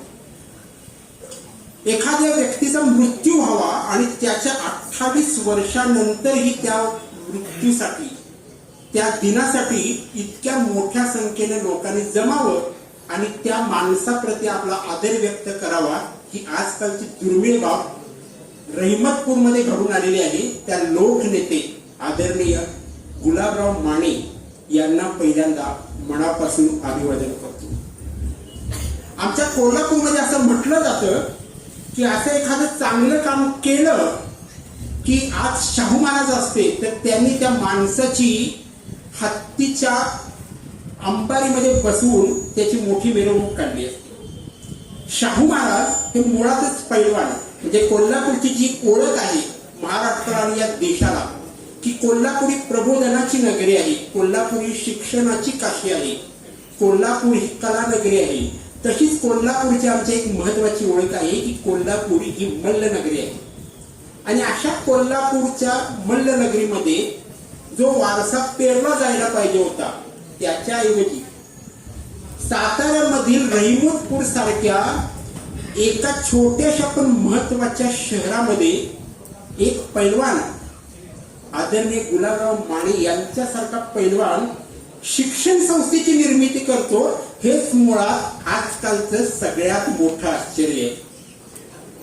शिक्षण म्हटलं की ठराविक लोकांचीच मक्तेदारी असणाऱ्या काळामध्ये गुलाबराव माने यांच्यासारखा एक बहुजन हिताय व्यक्ती उभा राहतो आणि आदरणीय वसंतदादांच्या नावाने शिक्षण संस्था उभी करतो. नुसती उभी करत नाही तर त्या वृक्षाला वटवृक्ष बनवण्याचा मार्ग आखून देतो आणि त्या वटवृक्षाच्या छायेमध्ये रहिमतपूर सारख्या एका छोट्या गावाचं एका सुसंस्कृत नगरीमध्ये रूपांतर होतं. हा चमत्कार आणि हा चमत्कार करणाऱ्या आदरणीय गुलाबरावांना पहिल्यांदा मनापासून वंदन. आणि पुन्हा खरं तर वारसा जपणे ही आजकाल सगळ्यात महत्वाची आणि दुर्मिळ गोष्ट असताना गुलाबराव मानेंचा सुसंस्कृत वारसा तितक्याच ताकदीने आणि जोरदारपणे पुढे घेऊन जाणारे त्याचे चिरंजीव आदरणीय सुनील माने यांना देखील मी एक कृतज्ञतापूर्वक नमस्कार करतो. याचं कारण असं, महाराष्ट्रातल्या वेगवेगळ्या शिक्षण संस्था आणि वेगवेगळ्या विचारपीठावर मी माझी भाषणे ठोकलेली आहे, पण एखाद्या शिक्षण संस्थेचा चेअरमन इतका सुसंस्कृत असू शकतो की तो मागासपासून माझ्या तासभर त्यांनी वाचलेल्या पुस्तकाविषयीच माझ्याशी बोलत होता. हे माझ्या दृष्टीनं अत्यंत वेगळी आणि नवलाची गोष्ट आहे. महाराष्ट्रात यापुढे मी ज्या ज्या ठिकाणी भाषणाला जाईल त्या त्यावेळेला सुद्धा तुमचा मी आवर्जून उल्लेख करेन की असा देखील एक चेअरमन आहे की जो वाचतो. त्यामुळे एक वेगळं कर्तृत्व ज्या कोल्हापूर सारख्या राजर्षी शाहूंच्या लोक विद्यापीठातून रहिमतपूर सारख्या सुसंस्कृत नगरीमध्ये आज माझा प्रवास झालेला आहे, ती माझ्या दृष्टीने देखील एक महत्वाची आनंदाची आणि लक्षणीय अशी बाब ठरेल. मित्रहो, 1969 हे साल जगाच्या दृष्टीनं, भारताच्या दृष्टीनं आणि या रहिमतपूर सारख्या एका छोट्याशा नगरीच्या दृष्टीने संस्मरणीय ठरलं. 1969 साली जगामध्ये एक सर्वात महत्वाची कामगिरी नोंद झाली, ती अशी की जागतिक पातळीवर पृथ्वीचा उपग्रह असणाऱ्या चंद्रावर मानवानं आपलं पहिलं पाऊल ठेवलं. त्या मानवाचं नाव होतं नील आर्मस्ट्रॉंग. 1969 हे साल होतं. जगाच्या पातळीवरची ही इतकी क्रांतिकारी घटना, त्याचबरोबर भारतामध्ये 1969 साल हे तितकंच महत्वाचं होतं, कारण संपूर्ण भारतीय स्वातंत्र्य लढ्याचे मुख्य सरसेनापती ज्यांना म्हणतात आणि आजकाल समस्त जगाचा मार्गदर्शक असं म्हणून ज्यांना वंदनीय ठरवलं गेलेलं आहे, अशा राष्ट्रपिता मोहनदास करमचंद गांधी यांची जन्मशताब्दी 1969 साली होती. आणि या महत्वपूर्ण वर्षामध्येच रहिमतपूरमध्ये महाराष्ट्राच्या रांगड्या पण तितक्याच निर्मळ मनाच्या मुख्यमंत्र्याच्या म्हणजे आदरणीय वसंतदादा पाटलांच्या नावाने एक शिक्षण संस्था रहिमतपूरमध्ये उभा राहते, ही केवढी मोठी लौकिकाची गोष्ट आहे. 1969 साल जागतिक स्तरावर, भारतीय स्तरावर आणि या नगरीच्या निमित्तानं सातारा सारख्या एका महत्वाच्या जिल्ह्याच्या ठिकाणी देखील केवढं मोठं स्थान राखून आहे, यासाठी हा तुम्हाला प्रपंच सांगितला. बहुजन हिताय बहुजन सुखाय हे जे गौतम बुद्धानं सूत्र दिलं, त्या सूत्राची वाटचाल करण्याचा मार्ग सांगितला होता ज्योतिराव फुलेंनी. विद्येविना मती गेली, मतीविना नीती गेली, नीतीविना वित्त गेले, वित्ताविना शूद्र खचले, इतके अनर्थ एका अविद्येने केले. संपूर्ण बहुजन समाजाला जर सुसंस्कृत करायचं असेल, आधुनिक करायचं असेल, पुढच्या प्रगतीपथावर न्यायचं असेल, तर बहुजन समाजाने शिकलं पाहिजे. याची पहिली रास्त ओळख ज्या महापुरुषाला झाली ते ज्योतिराव फुले होते. आणि मग शिक्षण क्रांतीची बहुजन समाजाच्या सुरुवात झाली. आदरणीय सावित्रीबाईंनी त्याच्यामध्ये अमूल्य असं योगदान दिलं आणि मग हा वारसा ज्याला म्हणतात बहुजन समाजाच्या उद्धारणाचा, कोल्हापूर सारख्या अत्यंत छोट्या संस्थानामध्ये तितक्याच दिमागदारपणे नव्हे, त्याच्यापेक्षा थोडस अधिकच कोल्हापूरच्या वय वर्ष अवघ 20 असणाऱ्या एका राजाने सांभाळलं, एका छत्रपतीने सांभाळलं. त्या राजाचं, त्या छत्रपतीचं नाव आहे शाहू छत्रपती. 1894 साली शाहू छत्रपती कोल्हापूर संस्थानाचे अधिकृत छत्रपती बनले आणि 1894 ते 1922 अवघ्या 28 वर्षाची ती कारकीर्द आहे. आणि अवघ्या 28 वर्षाच्या कारकिर्दीमध्ये बहुजन समाजाच्या या महत्पुरुषाने कोल्हापूरला ज्या पद्धतीने देशाच्या केंद्रस्थानी आणून ठेवलं तो या जगातला खरा चमत्काराचा आम्हाला वाटतं. त्याचं कारण असं, ज्या क्षणी शिक्षण घेणं हे खरं तर कमीपणाचं लक्ष समाजामध्ये होतं, त्या क्षणाला सावित्रीबाईंचा आणि ज्योतिरावांचा वसा घेऊन शाहू छत्रपती उभा राहिले आणि कोल्हापूरला त्यांनी शिक्षण काशी बनवलं. कोल्हापूरची आध्यात्मिक ओळख ज्याला म्हणतात ती आहे कोल्हापूर म्हणजे दक्षिण काशी. पण शाहू छत्रपतींच्या 28 वर्षाच्या कारकिर्दीनं कोल्हापूरचं रूपडं पालटलं आणि कोल्हापूर शिक्षण काशी ठरली. त्याचा एक छोटासा धावता आलेख तुमच्या समोर ठेवणं हे आजच्या या शिक्षण धोरणाच्या निमित्तानं माझं एक कर्तव्य. शाहू छत्रपतींनी कोल्हापूरच्या संस्थानामध्ये जो शिक्षणाचा चमत्कार घडवला त्याची सुरुवात साधारणपणे महत्वाच्या अंगाने झाली ती 1912 साली. 1912 साली शाहू छत्रपतींना असं वाटलं की आता आपल्याला शिक्षणाचं सार्वत्रिकीकरण केलं पाहिजे आणि मग त्यांनी एक महत्वाची योजना कोल्हापूरमध्ये सुरू केली. ती होती वतनी शिक्षणाची योजना. म्हणजे शिक्षकांना पगार नाही, शिक्षकांना वतन दिलं जाईल आणि त्या वतनाच्या माध्यमातून त्यांचं जे उत्पन्न होईल त्यातून त्या शिक्षकानं स्वतःचा उदरनिर्वाह करायचा आणि बहुजन समाजाच्या शिक्षणाच्या गंगोत्रीला त्यानं स्वतःला वाहून घ्यायचं. काही काळी योजना चालली पण नंतर ती योजना बंद पडत गेली. यानंतर शाहूंनी जो विचार केला, वतनी शिक्षक नेमणे बंद केलं आणि पगारी शिक्षकाची योजना शाहूंनी सुरू केली. त्या काळामध्ये शिक्षणाला अनुकूल वातावरण नव्हतं आणि तरी देखील शाहूंनी शिक्षणासाठीच्या शाळा ज्याला म्हणतात त्या कुठं उभारायच्या असा त्या काळातला मोठा प्रश्न होता. म्हणजे शिक्षणासाठी एक मुबलक जागा असायला पाहिजे हे डोक्यात ठेवून गाव तेथे शाळा हे शाहूंनी ब्रीद घेतलं आणि शाहू महाराजांनी कोल्हापूर जिल्ह्यामध्ये असणाऱ्या त्या काळातली कोल्हापूर जिल्ह्याची लोकसंख्या आहे 9.5 लाख. गाव तिथे शाळा हा उपक्रम सुरू केल्यानंतर प्रत्येक गावामध्ये एक शिक्षणाचं संकुल म्हणजे एक शिक्षण शाळा असली पाहिजे. यासाठी शाहूंनी पहिला क्रांतिकारी निर्णय जो घेतला होता तो असा होता की गावामध्ये एखादं मंदिर असेल तर त्या मंदिराला लागून असणारी चावडी जी असायची, पाटलांची चावडी, तिथं त्या संपूर्ण गावाचा कारभार चालायचा. ती चावडी खाली करायची आणि तिथं मुलांनी जाऊन शिक्षणासाठी बसायचं आणि ते मंदिर हेच शाळा बनायचं. ते मंदिर शाळा बनल्यानंतर शाहूंनी केवळ एका वर्षामध्ये कोल्हापूरमध्ये 98 शाळा उभा केल्या होत्या. त्या काळामध्ये 98 शाळा ही साधी बाब नव्हे. शाहू महाराजांनी हे सगळं सुरुवात केल्यानंतर अवघ्या 5 वर्षातच शाहूंना एक महत्वाची अशी गरज उमगली आणि या गरजेतून या देशातला पहिला क्रांतिकारी निर्णय घेतला गेला. ते म्हणजे साल होतं 1917, 29 जुलै 1917 आणि या देशातील पहिला क्रांतिकारी निर्णय घेतला गेला की शिक्षण हे सर्वांना सक्तीचे आणि मोफत दिले जाईल. सक्तीचे हा शब्द ज्या क्षणाला शाहू महाराजांनी उच्चारला त्या क्षणी ती सक्ती लहान थोर गोरगरिबापासून आमिर उमराव सर्वांच्या पर्यंत ती सक्ती केली गेली आणि त्यासाठी गरीब घरातून वर्षाला 1 रुपये शिक्षणपट्टी घेतली गेली. गरीब घरातून वर्षाला 1 रुपये शिक्षणपट्टी आणि त्या काळातले जे व्यापारी होते, काही सरदार घराणी होती, त्यांना मात्र शिक्षणासाठी कर बसवला. तो कर त्यांच्या उत्पन्नाच्या 15% इतका होता आणि हे करण्यामध्ये शाहूंची दूरदृष्टी अशी होती की शिक्षण सर्वसामान्य गोरगरिबांना देणं ही त्या काळातल्या नव्हे तर सर्व काळातल्या श्रीमंत वर्गाची मुख्य जबाबदारी आहे.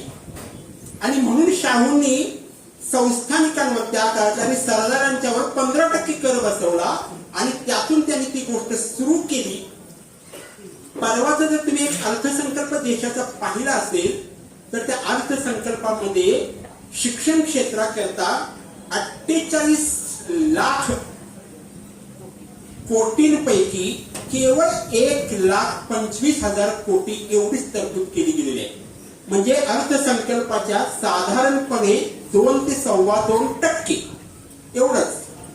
शिक्षणाचं धोरण जे सांगतं की शिक्षण सार्वत्रिक आणि दर्जेदार व्हायचं असेल आणि संपूर्ण समाज नीतिमान आणि सुसंस्कृत व्हायचा असेल तर शिक्षण क्षेत्रावर तुम्हाला अर्थसंकल्पाच्या किमान 6% इतका खर्च करावा लागतो.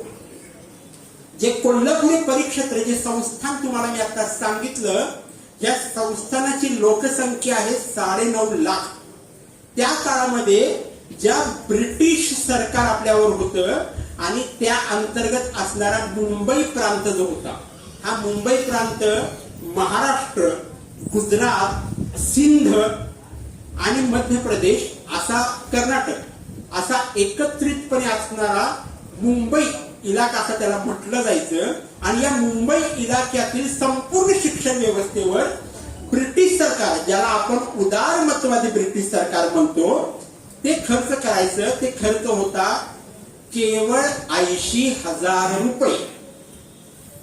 ही संपूर्ण मुंबई इलाक्यावर ज्या काळामध्ये ब्रिटिश संस्थान 80,000 रुपये खर्च करायचं, तेव्हा केवळ कोल्हापूर संस्थांमध्ये शाहू छत्रपती आपल्या बहुजन समाजाच्या रयतेसाठी खर्च जो करायचे, ती रक्कम आहे रुपये 1 लाख आणि पुढे ही रक्कम रुपये 3 लाखापर्यंत वाढली. याचा अर्थ असा आहे, त्या काळामध्ये कोल्हापूर संस्थांचं जे उत्पन्न होतं ते साधारणपणे 19 ते 20 लाख इतकंच मर्यादित होतं.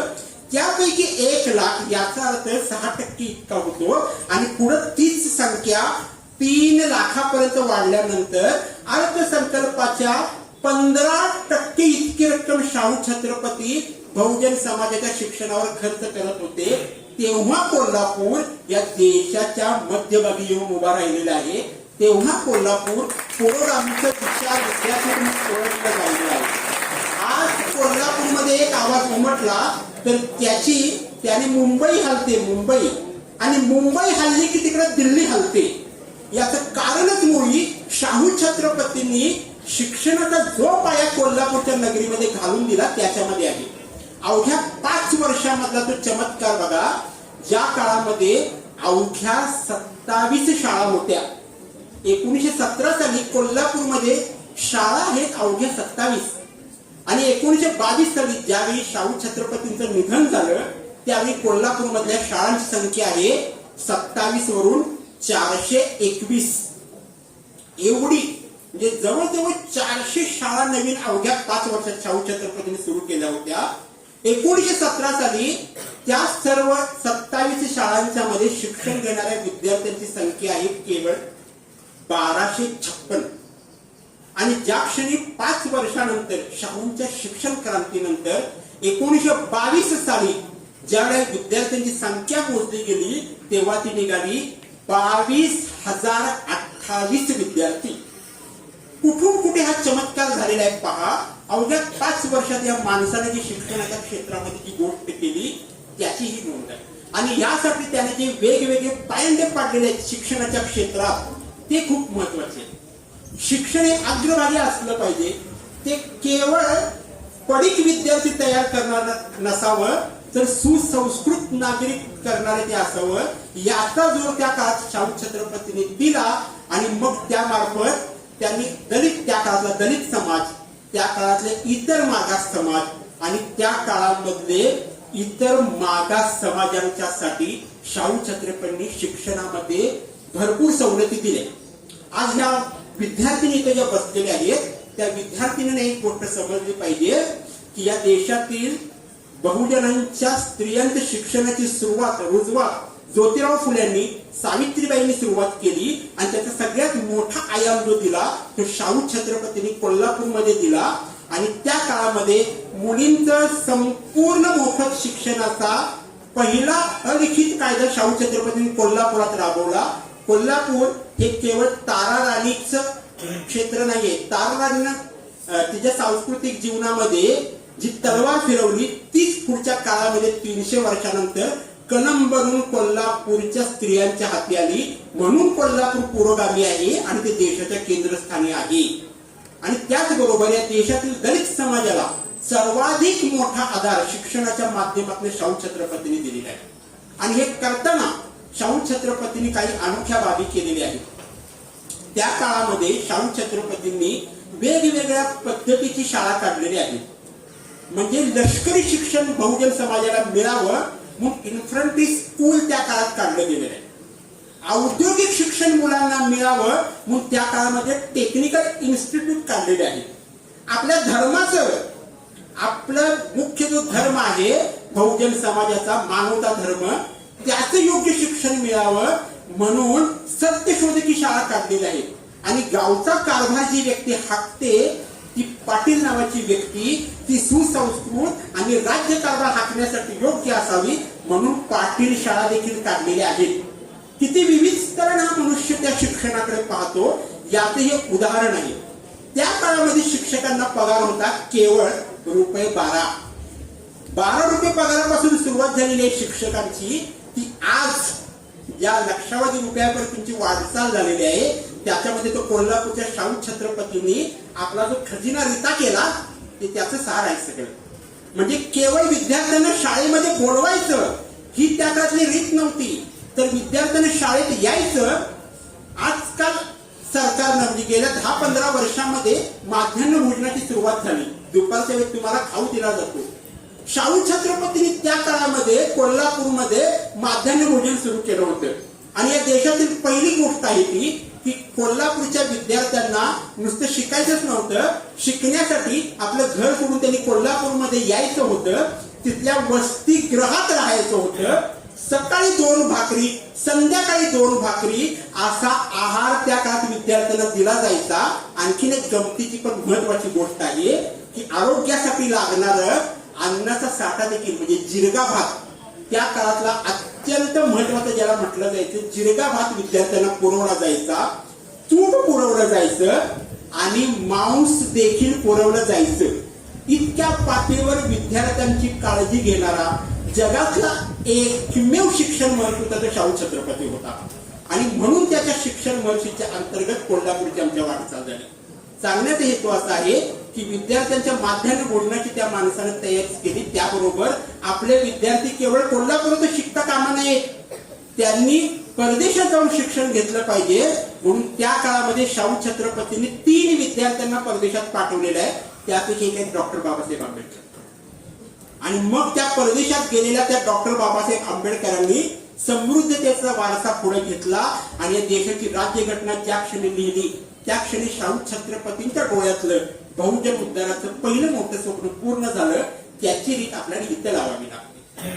परदेशात नुसतं जाऊन शिक्षण चालणार नाही, तर परदेशातून आल्यानंतर किंवा इथल्या शिकलेल्या मुलांनी देखील बहुजन शिक्षणाची रीत पुढे ओढली पाहिजे. म्हणून शाहू छत्रपतींनी जी प्रेरणा दिली त्या प्रेरणेतून या साताऱ्याच्या पुण्यभूमीमध्ये कर्मवीर भाऊराव पाटलांनी रयत उभारली.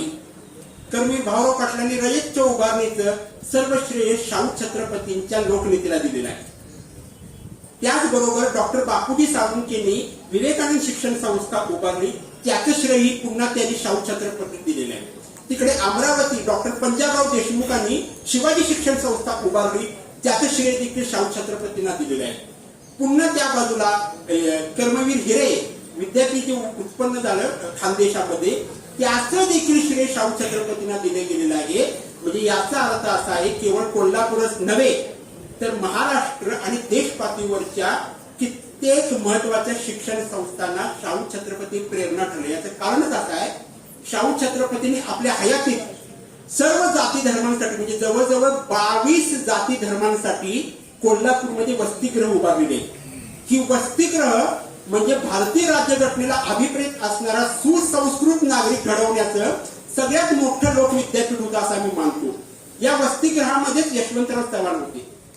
या वसतिगृहामध्येच इतिहासकार जयसिंगराव पवार होते.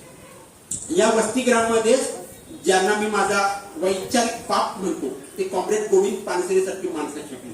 या वसतिगृहामध्येच रँगलर परांजपे गणक ठोकळ अशी मोठमोठी माणसं शाहूंच्या वसतिगृहात शिकली. ज्यांना जगाचा शिक्षण तज्ञ म्हणतात ते डॉक्टर JP नाईक सर हे देखील त्या शिक्षण वसतिगृहाचे विद्यार्थी आहेत. जगाला दिशा देणारी माणसं ज्या वसतिगृहामध्ये निपजली त्याचं रूपण शाहू छत्रपतींनी तयार केलं होतं. म्हणून शाहू छत्रपती हा सर्वात वेगळा शिक्षण तज्ञ आहे. आणि याचबरोबर शाहू छत्रपतींनी जी महत्वाची गोष्ट केली त्याचं मूल्यमापन इथं करणं गरजेचं आहे. आणि मला वाटतं त्या दृष्टीनं आदरणीय वसंतदादा पाटलांच्या नावानं असणारी शिक्षण स्फूर्ती ही गोष्ट बोलली पाहिजे की कोणतं क्रांतिकारी होतं की शाहू महाराजांनी सगळं बदललं. या देशामध्ये 1854 साली म्हणजे मागाशीच मला आदरणीय सरांनी माहिती पुरवली की 1853 साली रहिमतपूरमध्ये नगर परिषद बसवली गेली. केवढं मोठं म्हणजे माझ्यासाठी हा खरोखरच वेगळी अशी माहिती आहे. 1853 साली रहिमतपूरमध्ये नगर परिषद बसवली गेली असेल तर या देशामधली पहिलं शैक्षणिक धोरण ज्याला म्हणतात ते ज्या लॉर्ड मेकॅलोनं स्थापन केलं निर्माण केलं ते लॉर्ड मेकॅलोचं धोरण 1854 साली या देशामध्ये रुजवात झाली. त्या धोरणाची इतर वैशिष्ट्य सोडून द्या पण लॉर्ड मेकॅलोने एका ठिकाणी जी नोंद केलेली आहे की मी असा विद्यार्थी असा नागरिक घडवीन की जो बाहेरून आंधळालेला असेल. आंधळालेला म्हणजे इंग्रजीकरण झालेला असेल आणि आतून ते संपूर्णपणे देशी बनावटीचा असेल.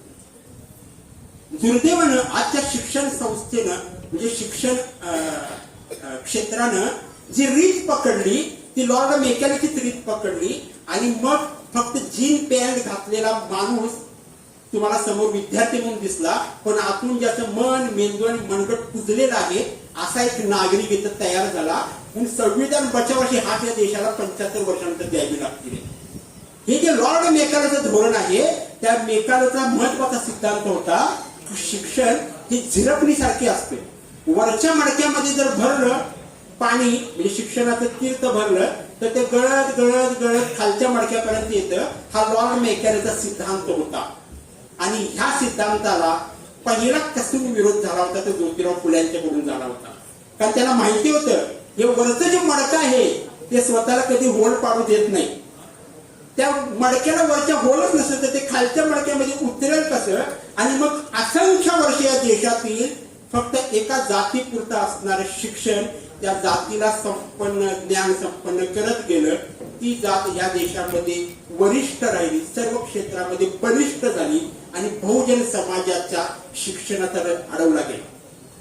ज्योतिरावांची जी महत्वाची गोष्ट होती की खालून वरती शिक्षण गेलं पाहिजे म्हणजे खालच्या मडक्यामध्ये अधिक पाणी भरलं पाहिजे आणि ते उलटा प्रवास करत करत वरच्या मडक्यापर्यंत गेला पाहिजे. तो सिद्धांत शाहू छत्रपतींनी घेतला आणि या देशामध्ये पहिली क्रांतिकार्य केलं. लॉर्ड मेकॅलोने दिलेला शिक्षणाचा सिद्धांत शाहू छत्रपतींनी आपल्या कार्याने बदलला. तो कसा बदलला. ज्या काळामध्ये शाहू छत्रपती 1917 ते 1922 ही शिक्षण क्रांती करत होते तेव्हा या देशातील मोठमोठ्या नेत्यांची अशी मत होती की आता या देशामध्ये उच्च शिक्षण सुरू झालं पाहिजे. उच्च शिक्षण सुरू झालं पाहिजे. आणि शाहू छत्रपती त्या काळामध्ये सांगतात की या देशाला उच्च शिक्षणाची आत्ता जरुरी नाही आहे तर सर्वांगीण प्राथमिक शिक्षणाची पहिली गरज आहे. आणि त्या काळामध्ये शाहू छत्रपती जे सांगतात ते खूप महत्वाची गोष्ट आहे.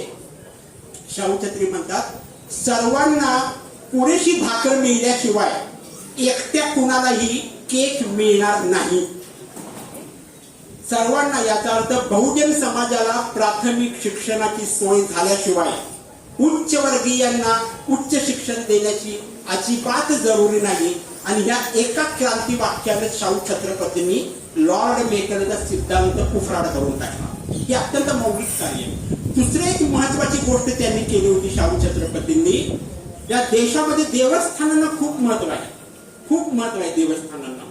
आणि या देवस्थानाच्या अंतर्गत जो काही पैसा साठतो त्या पैशाचं काय होतं हा कधीतरी नागरिकांनी सुविद्य नागरिकांनी त्याचा विचार केला पाहिजे. शाहू छत्रपतींनी 125 वर्षापूर्वी कोल्हापूरमध्ये जी महत्वाची शिक्षण क्रांती केली त्यामधलं महत्वाचं क्रांती काम होतं ते असं की त्या काळातल्या देवस्थानांना जे पैसे दिले जायचे ते पैसे शाहू छत्रपतींनी त्या देवस्थानाच्या इतर सगळ्या रंगरंगोटीसाठी न वापरता बहुजन समाजाच्या शिक्षणासाठी वापरावे अशी जाहीर आज्ञा काढलेली आहे. किती क्रांतिकारी मोठा असू शकते याचा फक्त एक दाखला देतो. पंढरपूरमध्ये शाहूंच्या घराण्यातर्फे संस्थानातर्फे पंढरपूरच्या त्या विठ्ठलाच्या मंदिराला एक अनुदान दिलं जायचं. 112 रुपयाचं अनुदान. पंढरपूरमध्ये शिक्षण संस्था नाही, पण पंढरपूरच्या पांडुरंगाला रोजचा मेजवानीचा बेत त्या काळात दिला जायचा. शाहू छत्री पाठ इतका क्रांतिकारक राजा, त्यांना असं त्यात नोंद केली की पंढरपूरला मिळणारं अनुदान चालू राहील, मात्र ते अनुदान यापुढे पंढरपूरमध्ये असणाऱ्या एखाद्या शिक्षण संस्थेच्या कार्यासाठी लागले पाहिजे. 112 रुपये कोल्हापूरला पंढरपूरला पाठवले गेले, विठोबाच्या चरणी लावले गेले आणि तिथून ती रक्कम तिथल्या एका शिक्षण संस्थेसाठी दिली गेली. तेव्हा कोल्हापूरचा राजा आणि पंढरपूरचा राजा यांचं द्वैत जळलं.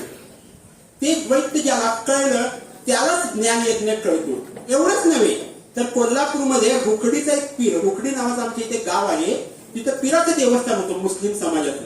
तर त्याला देण्यात येणारा दिवाबत्तीचा खर्च देखील शाहू छत्रपतींनी वजा केला आणि तो खर्च मुस्लिम समाजाच्या वसतिगृहाला देऊन टाकलेला आहे. एवढं क्रांतिकारी आहे. आज ज्या क्षणी या देशामध्ये देवस्थान उभारण्यासाठी करोडो रुपयांचा मलिदा टाकला जातो आणि या देशात दुसऱ्या बाजूला 1 लाख इतक्या प्राथमिक शाळा बंद केल्या जातात, तेव्हा ते शिक्षणाचं धोरण शाहू छत्रपतींच्या शिक्षणाच्या धोरणापासून अत्यंत अलग असतं आणि नक्कीच ते बहुजन हिताय आणि बहुजन सुखाय नसतं. आम्ही जो वारसा सांगतो ज्योतिराव फुल्यांचा, आम्ही जो वारसा सांगतो क्रांतिज्योती सावित्रीबाई फुल्यांचा, आम्ही जो वारसा सांगतो शाहू छत्रपतींचा, आम्ही जो वारसा सांगतो डॉक्टर बाबासाहेब आंबेडकरांचा, आम्ही जो वारसा सांगतो कर्मवीरांचा, आम्ही जो वारसा सांगतो गुलाबराव मानेंचा, हा वारसा असा सांगतो की बहुजन हिताय आणि बहुजन सुखाय हेच शिक्षणाचं पहिलं आणि अंतिम सूत्र असलं पाहिजे. आणि मग अशा स्तरावर आल्यानंतर या देशाच्या राष्ट्रीय शिक्षण धोरणाचं काय चाललेलं आहे याच्याकडे आता सजगतेनं बघण्याची वेळ आलेली आहे. शाहू छत्रपतींची शिक्षण क्रांती आणि सध्याचं राष्ट्रीय शिक्षण धोरण ह्यातली सकारात्मकता आणि नकारात्मकता दोन्ही तुमच्या समोर ठेवतो. निर्णय तुम्हाला करू द्या.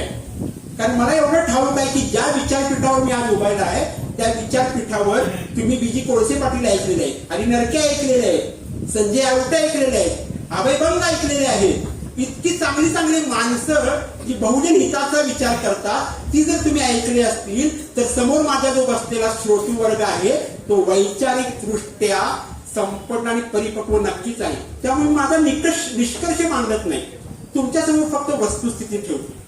या देशातील पहिलं राष्ट्रीय शिक्षण धोरण ज्याला म्हणतात ते लॉर्ड मेकरनं 1854 साली मांडलं आणि त्याचा प्रभाव दीर्घकाळ या देशावर राहिला आणि या देशाचं स्पष्टपणे सांगतो आतोनात नुकसान झालं. 1947 साली भारत स्वतंत्र झाला आणि त्यानंतर या देशाची वाटचाल स्वातंत्र्यानंतर सुराज्याकडे न्यायची असेल तर त्याचं मार्गदर्शक तत्व, त्याचा मुख्य कार्यक्रम काय असला पाहिजे याच्यावर जो विचार विनिमय सुरू झाला तो विचार विनिमय पुरता होत 21 वर्षे गेली. या देशातलं पहिलं स्वातंत्र्योत्तर अधिकृतरित्या राष्ट्रीय धोरण निर्माण झालं 1968 साली. म्हणजे तुमची शिक्षण संस्था 1969 साली राष्ट्रीय शिक्षण धोरणाच्या दुसऱ्या वर्षी शिक्षण संस्था स्थापन झालेली आहे आणि ते 1968 सालचं शिक्षण धोरण होतं. त्या 1968 सालच्या शिक्षण धोरणाचे प्रणेती होत्या इंदिरा गांधी.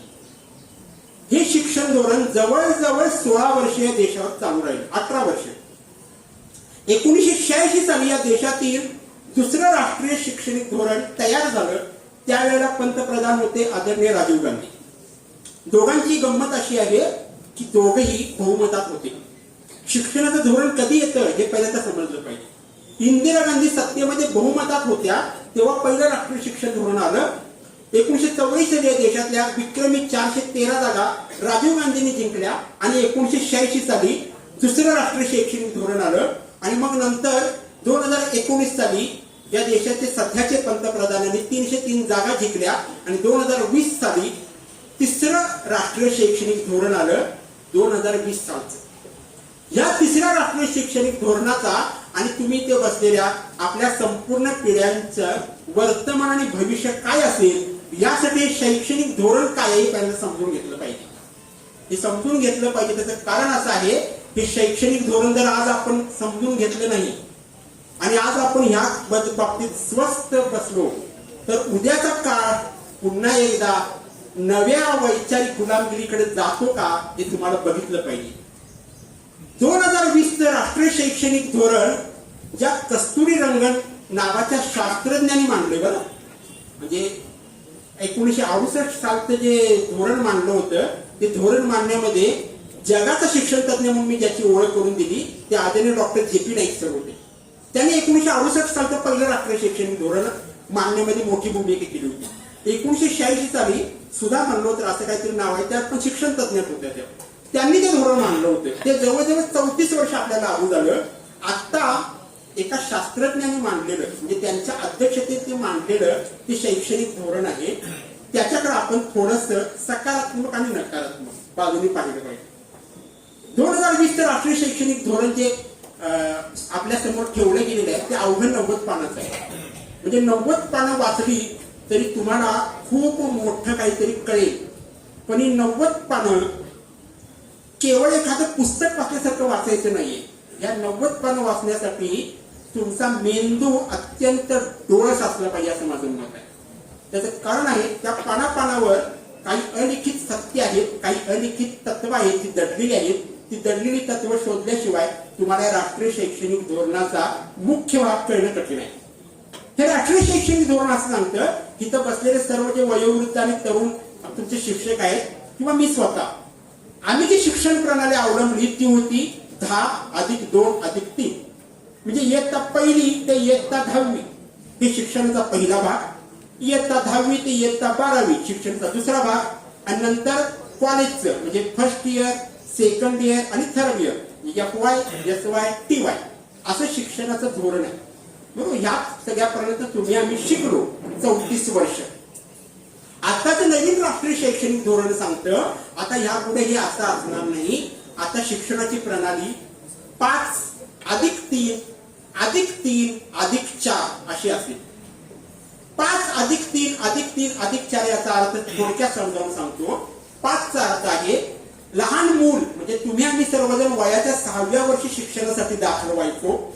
नवीन राष्ट्रीय शिक्षण धोरण सांगतं आता वयाच्या 6व्या वर्षी नव्हे वयाच्या 3ऱ्या वर्षी मूल शिक्षा शाळेमध्ये येऊ शकतं आणि वय वर्ष 3 ते वय वर्ष 8 हा जो 5 वर्षाचा कालखंड आहे तो त्याच्या पूर्व प्राथमिकतेचा महत्वाचा कालखंड आत्ताचं शिक्षण टप्पा मानतो.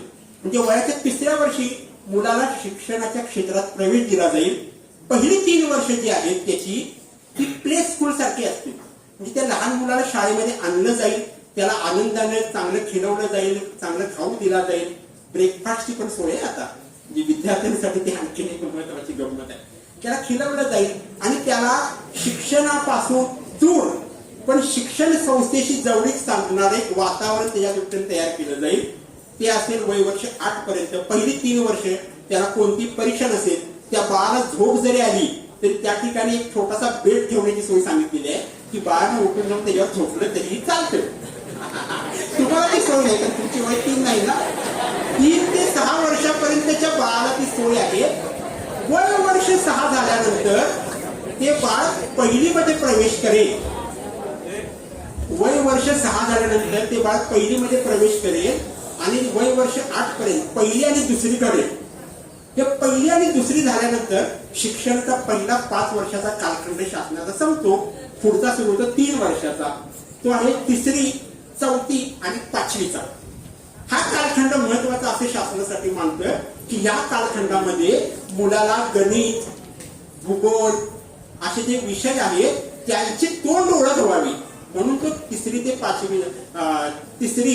5वी पर्यंतचा 3 वर्षाचा कालखंड धरलेला आहे. 6वी ते 8वी असे पुन्हा 3 वर्ष शाळेत धरलेले आहेत. या 6वी ते 8वी मध्ये एक महत्वाची गोष्ट शिक्षण संस्थाने म्हणजे शिक्षण धोरणाने केलेली आहे. यामध्ये विद्यार्थ्याला एका व्यावसायिक धंद्याचं व्यावसायिक शिक्षण कौशल्य शिकवलं जाईल. उदाहरणार्थ तुम्हाला कारपेंट्री शिकवली जाईल, उदाहरणार्थ तुम्हाला इस्त्री काम शिकवलं जाईल, उदाहरणार्थ तुम्हाला इलेक्ट्रिशियन शिकवलं जाईल. असं एखादा कालखंड येईल, ते असेल वय वर्ष 6वी ते 8वी मध्ये. 9वी 10वी 11वी आणि 12वी असा 4था टप्पा अत्यंत महत्वाचा शासनानं मानलेला आहे. यामध्ये विद्यार्थ्याच्या संपूर्ण वाढीसाठीचे काही अभ्यासक्रम त्यांनी सुचवलेले आहेत. आणि विशिष्ट याची गंमत अशी, 3रीला तुमची परीक्षा होईल, 5वीला तुमची परीक्षा होईल आणि 8वीला तुमची परीक्षा होईल. त्या परीक्षेचं स्वरूप अजून शासनाने सांगितलेलं नाहीये, पण महत्वाची गोष्ट अशी आहे, 10वीची परीक्षा आणि 12वीची परीक्षा हा जो तुमच्या आमच्या सर्व वयोगटातील लोकांना एक ताणाचा दिवस, ताणाचं वर्ष असायचं, तणावाचं वर्ष असायचं, ते आता कमी होत जाईल. वर्षातून 2 परीक्षा होतील. वर्षातून 2 परीक्षा म्हणजे दर 6 महिन्यानं एक परीक्षा होईल. आणि अशा रीतीनं 8वी ते 12वी पर्यंत शिक्षण पूर्ण होईल. आणि या सगळ्यांच्या मध्ये तुम्हाला कुठेही गुण मिळणार नाही. मी काय म्हटलं, तुम्हाला कुठेही गुण मिळणार नाही. ती गुण ज्याला म्हणतात 100 पैकी 98, 100 पैकी 99, 100 पैकी 90 अशा ज्या गुणांची जी स्पर्धा सुरू आहे रॅट रेस, याच्यापासून विद्यार्थ्याला थोडस दूर केलं गेलेलं आहे. आणि त्याला एका मूल्यमापनाच्या कसोटीमध्ये उतरवलेलं आहे. ते मूल्यमापन काय आहे की विद्यार्थी काय शिकलाय हे पहिल्यांदा त्यांना स्वतःविषयी सांगायचं आहे. तुमचे गुण जे लिहिले जाणार आहेत, जे स्तर लिहिले जाणार, जी ग्रेड लिहिली जाणार आहे, त्याच्यामध्ये विद्यार्थ्यांना सुरुवातीला सांगायचं आहे की मी अमुक अमुक इतका कौशल्यवान प्राणी आहे, त्याला गुण आहे, त्याला स्तर आहे. दुसऱ्यांदा तुमचा जो विद्यार्थी मित्र असेल किंवा विद्यार्थी मैत्रीण असेल, तिनं सांगायचं तुमच्याविषयी की हा आमचा मित्र, ही आमची मैत्रीण अमुक अमुक बाबतीमध्ये हुशार आहे. आणि मग तो स्तर ठरणार आहे. आणि या दोघांच्या मूल्यमापनानंतर 3रा अधिकार आहे, तो शिक्षकांचा आहे. शिक्षक ठरवणार आहे की तो विद्यार्थी किंवा ती विद्यार्थिनी ही किती सुसंस्कृत आहे. म्हणजे ह्या पुढचे तुमचे गुण जे आहेत ते वैयक्तिक तुम्ही स्वतः द्यायचे, तुमच्या मित्रानं किंवा मैत्रिणीने द्यायचे आणि मग शिक्षकाने द्यायचे. अशी ती गुण पद्धती आहे. तिथून पुढे गेल्यानंतर एक महत्वाची गोष्ट अशी आहे, विशेषतः कॉलेज जीवनाच्या बाबतीमध्ये, म्हणजे याच्या अगोदर सायन्स, कॉमर्स आणि आर्ट्स अशा 3 विभागामध्ये जी शिक्षणाची पद्धती चालू असायची, ती शिक्षणाची पद्धती आता थोडीशी बदलून आता इथून पुढे 3 वर्ष शिक्षणाची असणार नाहीये. इथून पुढे 4 वर्ष शिक्षणाची असणार आहेत. म्हणजे ग्रॅज्युएशनची 4 वर्ष असणार आहेत. FY, SY, TY असं नाही ते असणार. आता 4 वर्ष असणार आहेत ग्रॅज्युएशनची.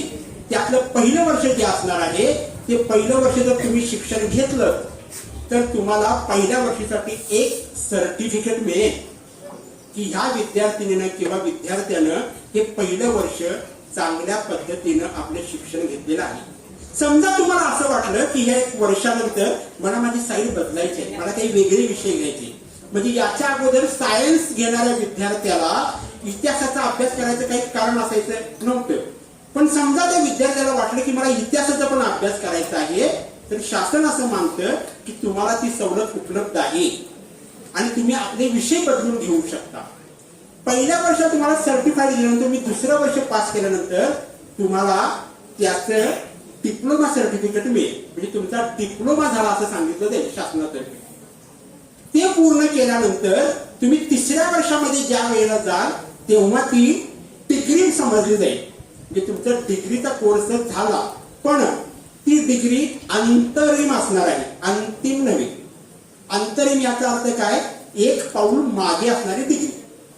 तुम्ही सलग 4 वर्ष जर ते शिक्षण पूर्ण केलं ग्रॅज्युएशनचं, तरच तुम्हाला पूर्ण डिग्रीचं सर्टिफिकेट मिळणार आहे. आणि मग तुम्ही MA, MCOM, MSc सारखे जे अतिउच्च शिक्षण समाज त्याच्याकडे तुम्ही जाऊ शकता.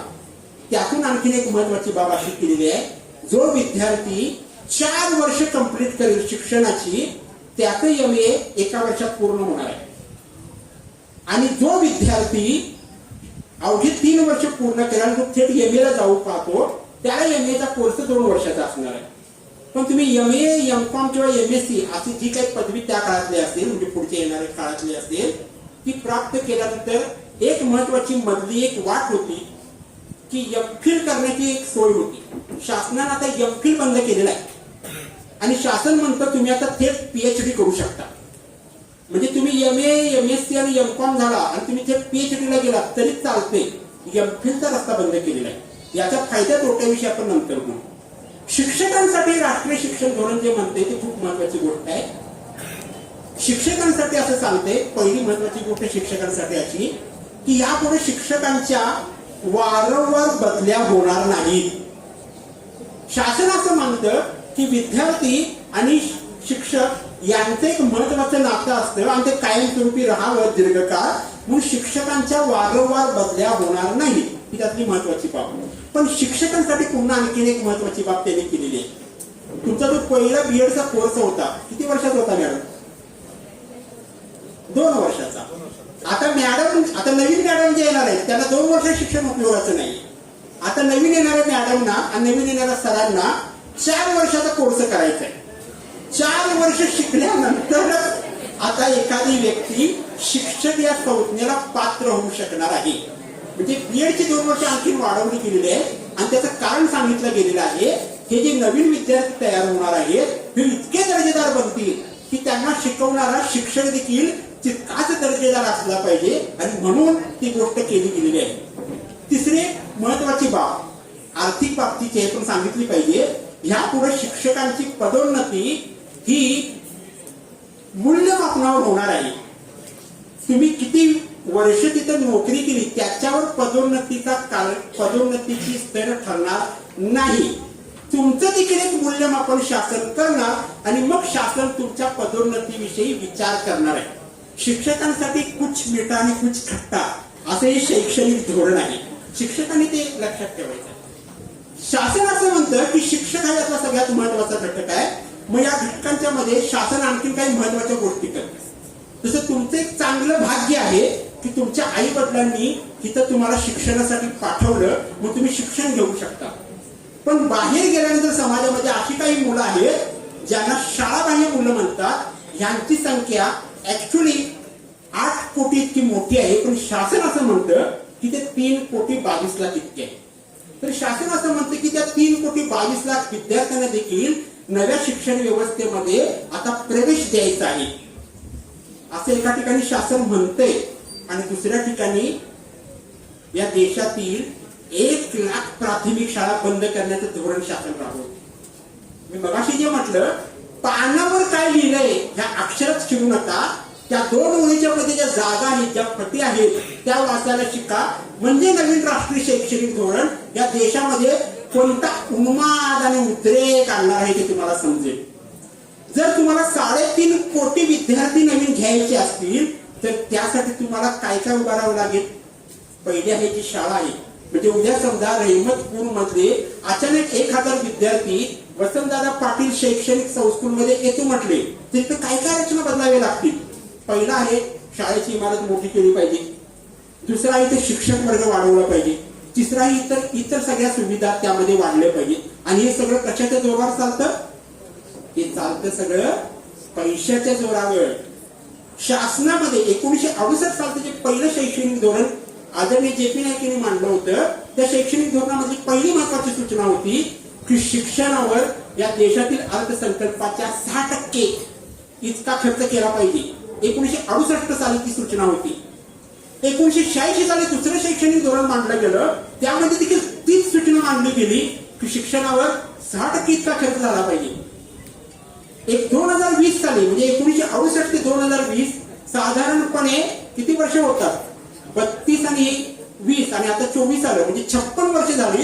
राष्ट्रीय शिक्षण धोरण तेच सांगतं की शिक्षण क्षेत्रावर 6% इतका खर्च केला पाहिजे. 68 साली 6% जो खर्च होता तो 86 साली 6%च झाला आणि 2024 साली पुन्हा 6%च म्हटलं जातं. तरी अवघ्या 4 दिवसापूर्वी या देशाच्या अर्थमंत्र्यांनी निर्मला सीतारामन यांनी जो केंद्रीय अर्थसंकल्प मांडला त्याच्यामध्ये 48 लाख कोटीपैकी फक्त 1.25 लाख कोटी इतकी शिक्षणाची तरतूद केली. तुम्ही विचार करा, हा अर्थसंकल्पाचा केवळ 2-2.25% इतकाच भाग आहे.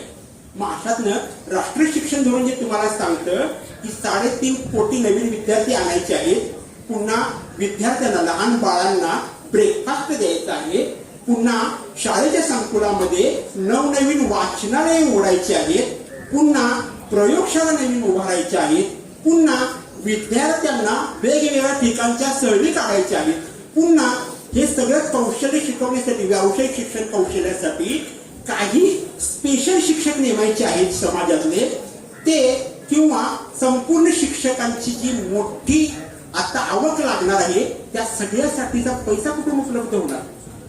जिथे पैसेच नाही आहेत तिथं शैक्षणिक धोरण हे केवळ कागदावरचे अक्षर ठरतील, हे सगळ्यात महत्वाचं सत्य यामधलं आहे. मगाशी मी जी शाहू राजाची गोष्ट सांगितली, शाहू छत्रपतींनी स्वतःच्या संस्थानाच्या खजिन्यातल्या 15% इतका पैसा शिक्षणाला वाहिला, तेव्हा कोल्हापूर देशाच्या अग्रस्थानी आलं. हा देश तुम्हाला महासत्ता बनवायचा असेल, हा देश जगाच्या सेंट्रलाइज आणायचा असेल तर तुम्हाला किमान 6% इतकी तरतूद करता येऊ नये. ही तरतूद झाली नाही तर खरं तर शाळेच्या विद्यार्थ्यांना वेगवेगळी निबंध देतो सर आपण, सूर्य उगवला नाही तर, शाळा भरली नाही तर. खरं तर हाच पहिला निबंध दिला पाहिजे, अर्थसंकल्पामध्ये 6% इतकी शैक्षणिक तरतूद झाली नाही तर अत्यंत विध्वंसक असं चित्र असेल. त्याचं कारण असं आहे, पैसेच नसतील तर कुणीही शिक्षक तुम्हाला शिकवण्यासाठी येऊ शकणार नाही. ब्रेकफास्ट दिला जाईल पण तो कुरमुऱ्याचा असेल का चुरमुऱ्याचा असेल हे सांगता येणं शक्य नाही. शैक्षणिक संकुल असतील, नुसत्या भिंती असतील, पण त्या भिंतीच्या आत लागणारे बेंचेस असतील का नाही खात्री नाही. बेंचेस मोडके तोडके असतील तरी समोर फळा असेल काय, शाश्वती नाही. फळा असला तर त्या फळावर येण्यासाठी खडू असेल काय, सांगता येत नाही. एवढं सगळं करून थकला भागलेला जो बाळ असतं ते परत आपल्या शिक्षण संस्थेपर्यंत उद्याच्या दिवशी येण्यासाठी त्याच्यासाठी लागणारा मधला प्रवास आहे, त्यासाठी दळणवळणाची साधनं आहेत का, सांगता येत नाही. सगळं जे आहे ते अदृश्य आहे. स्वप्न तेवढं दृश्य दाखवलं गेलेलं आहे की तुमचा कायापालट करायचा आहे. नवीन राष्ट्रीय शैक्षणिक धोरण असं तुम्हाला पाहायला हवं. दुसरी गोष्ट आहे, या नवीन राष्ट्रीय शैक्षणिक धोरणामध्ये जी भारतीय राज्यघटनेची 75 वर्ष आम्ही पाहतो आहोत यावर्षी, ती भारतीय राज्यघटना असं सांगते की वैज्ञानिक दृष्टिकोन बाळगणे, अंगीकारणे आणि त्याचा प्रचार प्रसार करणे हे सर्व नागरिकांचं मूलभूत कर्तव्य आहे. त्या वैज्ञानिक दृष्टिकोन नावाचा शब्द या संपूर्ण राष्ट्रीय शिक्षण योजनेमध्ये फक्त एकदा येतो, तो प्रस्तावनेमध्ये येतो. वैज्ञानिक दृष्टिकोन म्हणजे जितका पुरावा तितकाच विश्वास असे विद्यार्थ्यांची घडवणूक करणारे शिक्षण. म्हणजे याचा अर्थ आम्ही उद्या कोणते अभ्यासक्रम आम्हाला शिकवले जाणार आहेत याची स्पष्टता या शैक्षणिक धोरणामध्ये नाही. दुसरे म्हणजे हे महत्वाची गोष्ट शैक्षणिक धोरण सांगतं की सर्वांना समान शिक्षण दिलं जाईल. खरं तर हे वाक्य ऐकायला किती छान वाटतं. रहिमतपूर मध्ये शिकणारी आमचं बाळ जे आहे तिचं काय नाव असेल, विद्या, सविता, काय तुझं नाव, काय नाव, श्रावणी. ही श्रावणी जी शिकणार आहे तिचं शिक्षण आणि मुंबईच्या एका मोठ्या कॉन्व्हेंट मध्ये शिकणाऱ्या बाळाचं तिचं नाव जान्हवी असेल, तिचं शिक्षण हे दोघांचं समान असणार असं शासन सांगते. बरं, तुला पटते का? शासन असं करत दोघांना समान शिक्षण देईल. समान शिक्षणाची जी पहिली अट त्यांनी सांगितलेली आहे की आम्ही अंगणवाडी पासून सुरुवात करणार आहोत.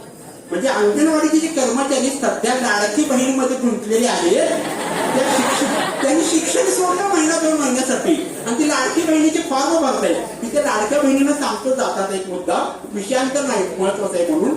कालच वित्त आयोगाने सांगितलेलं आहे की लाडकी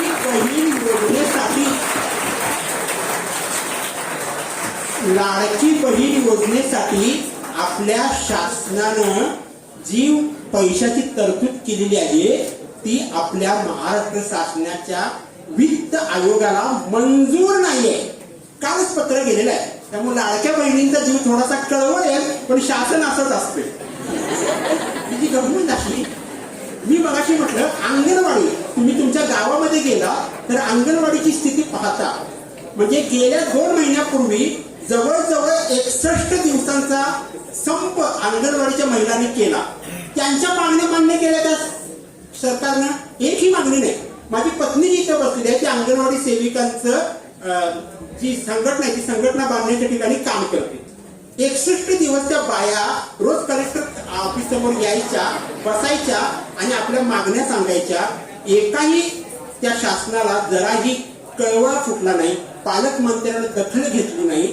अशा अंगणवाडी कर्मचाऱ्यांना उद्या सांगतायत की येणारं 3 वर्षाचे जे बाळ आहे त्याची जबाबदारी तुमची आहे. विचार करा, तुमच्यापैकी कुणाची आपलं अंगणवाडीची सेविका असेल ना, तिच्यावर तो भार कशाचा? त्या अंगणवाडी सेविकेच्या भत्त्यामध्ये, तिच्या सोयी सवलतीमध्ये कोणत्याही नव्या सुविधा नाही. अति काम मात्र लादलेलं आहे. आणि गंमत म्हणजे या शैक्षणिक धोरणाच्या पानावर एक महत्वाची गमतीची गोष्ट शासन लिहितं असं की ह्यापुढे शिक्षकांना कोणतंही अतिरिक्त काम आम्ही देणार नाही. सुरुवात अंगणवाडीपासूनच केलेली आहे. अतिरिक्त काम सुरू आहेत का आणि म्हणतं की आम्ही अतिरिक्त काम देणार नाही. असं ज्या शासनाचं धोरण असेल त्यानं दिलेलं हे तुम्हाला स्वप्न आहे, ते स्वप्न एक छानपैकी तपासण्याची गरज आहे. दुसरी जी गोष्ट अशी आहे, शिक्षणामध्ये अभ्यासक्रमाच्या बाबतीमध्ये पुरेशी स्पष्टता नाहीये. म्हणजे जो अभ्यासक्रम सरकारी शाळेमध्ये आहे, जो अभ्यासक्रम खाजगी शाळेमध्ये आहे, त्यांना लागू आहे. इयत्ता 5वी पर्यंत शिक्षण जे आहे ते मातृभाषेतून द्यावं असं राष्ट्रीय शैक्षणिक धोरण सांगते. किती चांगली गोष्ट आहे कडे. तुम्हा आम्हा सगळ्यांनाच मराठी भाषेचं तेवढं कौतुक आहे मोठं. 5वी पर्यंत सर्वांना मराठीतून शिक्षण द्यावं अशी ती तरतूद आहे. पण हे सरकारी शाळांना लागू आहे आणि हे खाजगी शाळांना लागू आहे. पण हे धोरण शासनाचं समानतेचं इंग्रजी शाळांना लागू आहे का? नाही.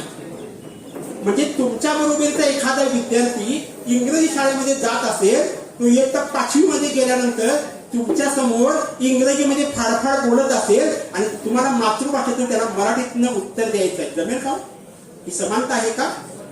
शिक्षणाच्या पातळीवरची ही जी असमानता आहे शैक्षणिक बाबतीतली, याच्यावर बोट ठेवलं पाहिजे. कारण शासन याच्या बाबतीतली स्पष्टता सांगत नाही. त्याचं कारण असं, ज्या मराठी भाषेचा तुम्ही आम्ही सर्वजण गौरव करतो त्याला अभिजात भाषेचा दर्जा मिळावा ही किती वर्षापासूनची आपली मागणी आहे. ही मागणी आपण का करतोय? त्याचं कारण असं आहे, हे शैक्षणिक धोरण सांगतं या देशातल्या ज्या अभिजात भाषा आहेत, केवळ 7 आहेत, त्यांच्या नावानं पुढं अभिजात विद्यापीठ उभी केली जाणार आहे. केवढं मोठं काम आहे. उद्या मराठी भाषेचं एक मोठं विद्यापीठ झालं तर त्या ज्ञानेश्वराला केवढा गौरव वाटेल. पण शासन, केंद्र शासनाला असं वाटत नाही की मराठी भाषेला अधिकृत अभिजात भाषेचा दर्जा द्यावा. आणि शिक्षण मात्र आमच्या या श्रावणीला म्हणते की तू 5वी पर्यंत कशात घ्यायचं? मराठी भाषेत घ्यायचं. 6वी पासून जे व्यावसायिक कौशल्य देणार आहे, हा प्रश्न खरं तर लाडकी बहीण योजनेबरोबर सगळ्या बहिणींनी विचारला पाहिजे की माझ्या पोराला तुम्ही इलेक्ट्रिशियन शिकवता, मला मान्य आहे. माझ्या पोराला तुम्ही सायकलचं पंक्चर काढायला शिकवणार, मला मान्य आहे. माझ्या पोराला तुम्ही इस्त्रीकाम करायला शिकवणार, मला मान्य आहे. माझ्या पोराला तुम्ही आणखीन एखादं छोटंसं काम, श्रमप्रतिष्ठा महत्वाची असते, ते काम छोटं आणि मोठं नसतं, ते शिकवणार, ते मला मान्य आहे. पण त्या खाजगी मोठ्या शाळा असतात कॉन्व्हेंट सारख्या, तिथल्या 6वी ते 8वी मध्ये शिकणाऱ्या विद्यार्थ्यांना तुम्ही सायकलचं पंक्चर काढायचं शिकवणार आहात? समान शिक्षण सांगितलं ना तुम्ही, तर तो मात्र माऊसवर कॉम्प्युटर समोर नवीन नवीन गोष्टी खेळत बसेल. आणि आमचे वसंतदादा पाटील शैक्षणिक संकुलचे विद्यार्थी मात्र इस्त्री काम करतील, असं योग्य आहे का? समान शैक्षणिक धोरणाचा अर्थ असा आहे, जो अभ्यासक्रम रहिमतपूर्ण लागू आहे, जो या इथल्या विद्यार्थ्यांना लागू आहे, तेच या देशातील मोठमोठ्या राजकीय नेत्यांच्या आणि उद्योगपतींच्या मुलांना देखील लागू झाला पाहिजे. म्हणून 2 महत्वाच्या क्रांतिकारी मागण्या आपण या पद्धतीने केल्या पाहिजेत. नंबर 1, या देशातील सरकारी शाळा ज्या आहेत त्यामध्ये या देशातील लोकप्रतिनिधी, मग तो सरपंच असू दे, नगरसेवक असू दे, नगराध्यक्ष असू दे, मुद्दाम बोलतो कारण मी खडूस मनुष्य आहे, स्पष्ट बोलणारा मनुष्य, नगराध्यक्ष असू दे, आमदार असू दे, खासदार असू दे, मंत्री असू दे, मुख्यमंत्री असू दे, केंद्रीय मंत्री असू दे, अथवा पंतप्रधान अथवा राष्ट्रपती असू दे, त्याच्या घरात असणाऱ्या सर्व विद्यार्थ्यांचं शिक्षण हे सरकारी शाळेतच झालं पाहिजे असा पहिला नियम केला पाहिजे शासनाने. ही मागणी आपण केली पाहिजे. आणि दुसरा कायद्याची मागणी केली पाहिजे, अर्थसंकल्पामध्ये सरकार कुणाचं पण येऊ, काँग्रेसचं येऊ, भाजपचं येऊ, जनता दलाचं येऊ आणि कुणाचंही येऊ, कोणाचंही सरकार आलं तरी अर्थसंकल्पाच्या 60% इतकी रक्कम ही शासनानं शैक्षणिक ह्याच्यावर खर्च केलीच पाहिजे. अर्थसंकल्प जसं रेल्वेचं स्वतंत्र बजेट मांडतं तसं आता शिक्षणाचं स्वतंत्र बजेट मांडण्याची वेळ आली. स्वातंत्र्याची 75 वर्ष होऊन गेली आणि शिक्षणाचं स्वतंत्र बजेट ज्या पद्धतीनं मांडलं जात नाही, आपली पहिली मागणी असली पाहिजे. रेल्वे एक वेळ थांबली तर श्वास जरा कोंडेल, पण शिक्षण ज्या क्षणी थांबेल त्या क्षणी तुम्ही मृतप्रायच होऊन जा. श्वास घेण्याची त्यात तरतूदच असणार नाही. म्हणून शिक्षणाचं स्वतंत्र बजेट मागण्याची नवी मागणी आपल्या माध्यमातून आपण केली पाहिजे. हे या शिक्षण धोरणातले आपण महत्वाचं बघितलं पाहिजे. मी शासनावर अविश्वास का दाखवतोय? सकारात्मक बाबी तुम्हाला सांगितलेलं आहे.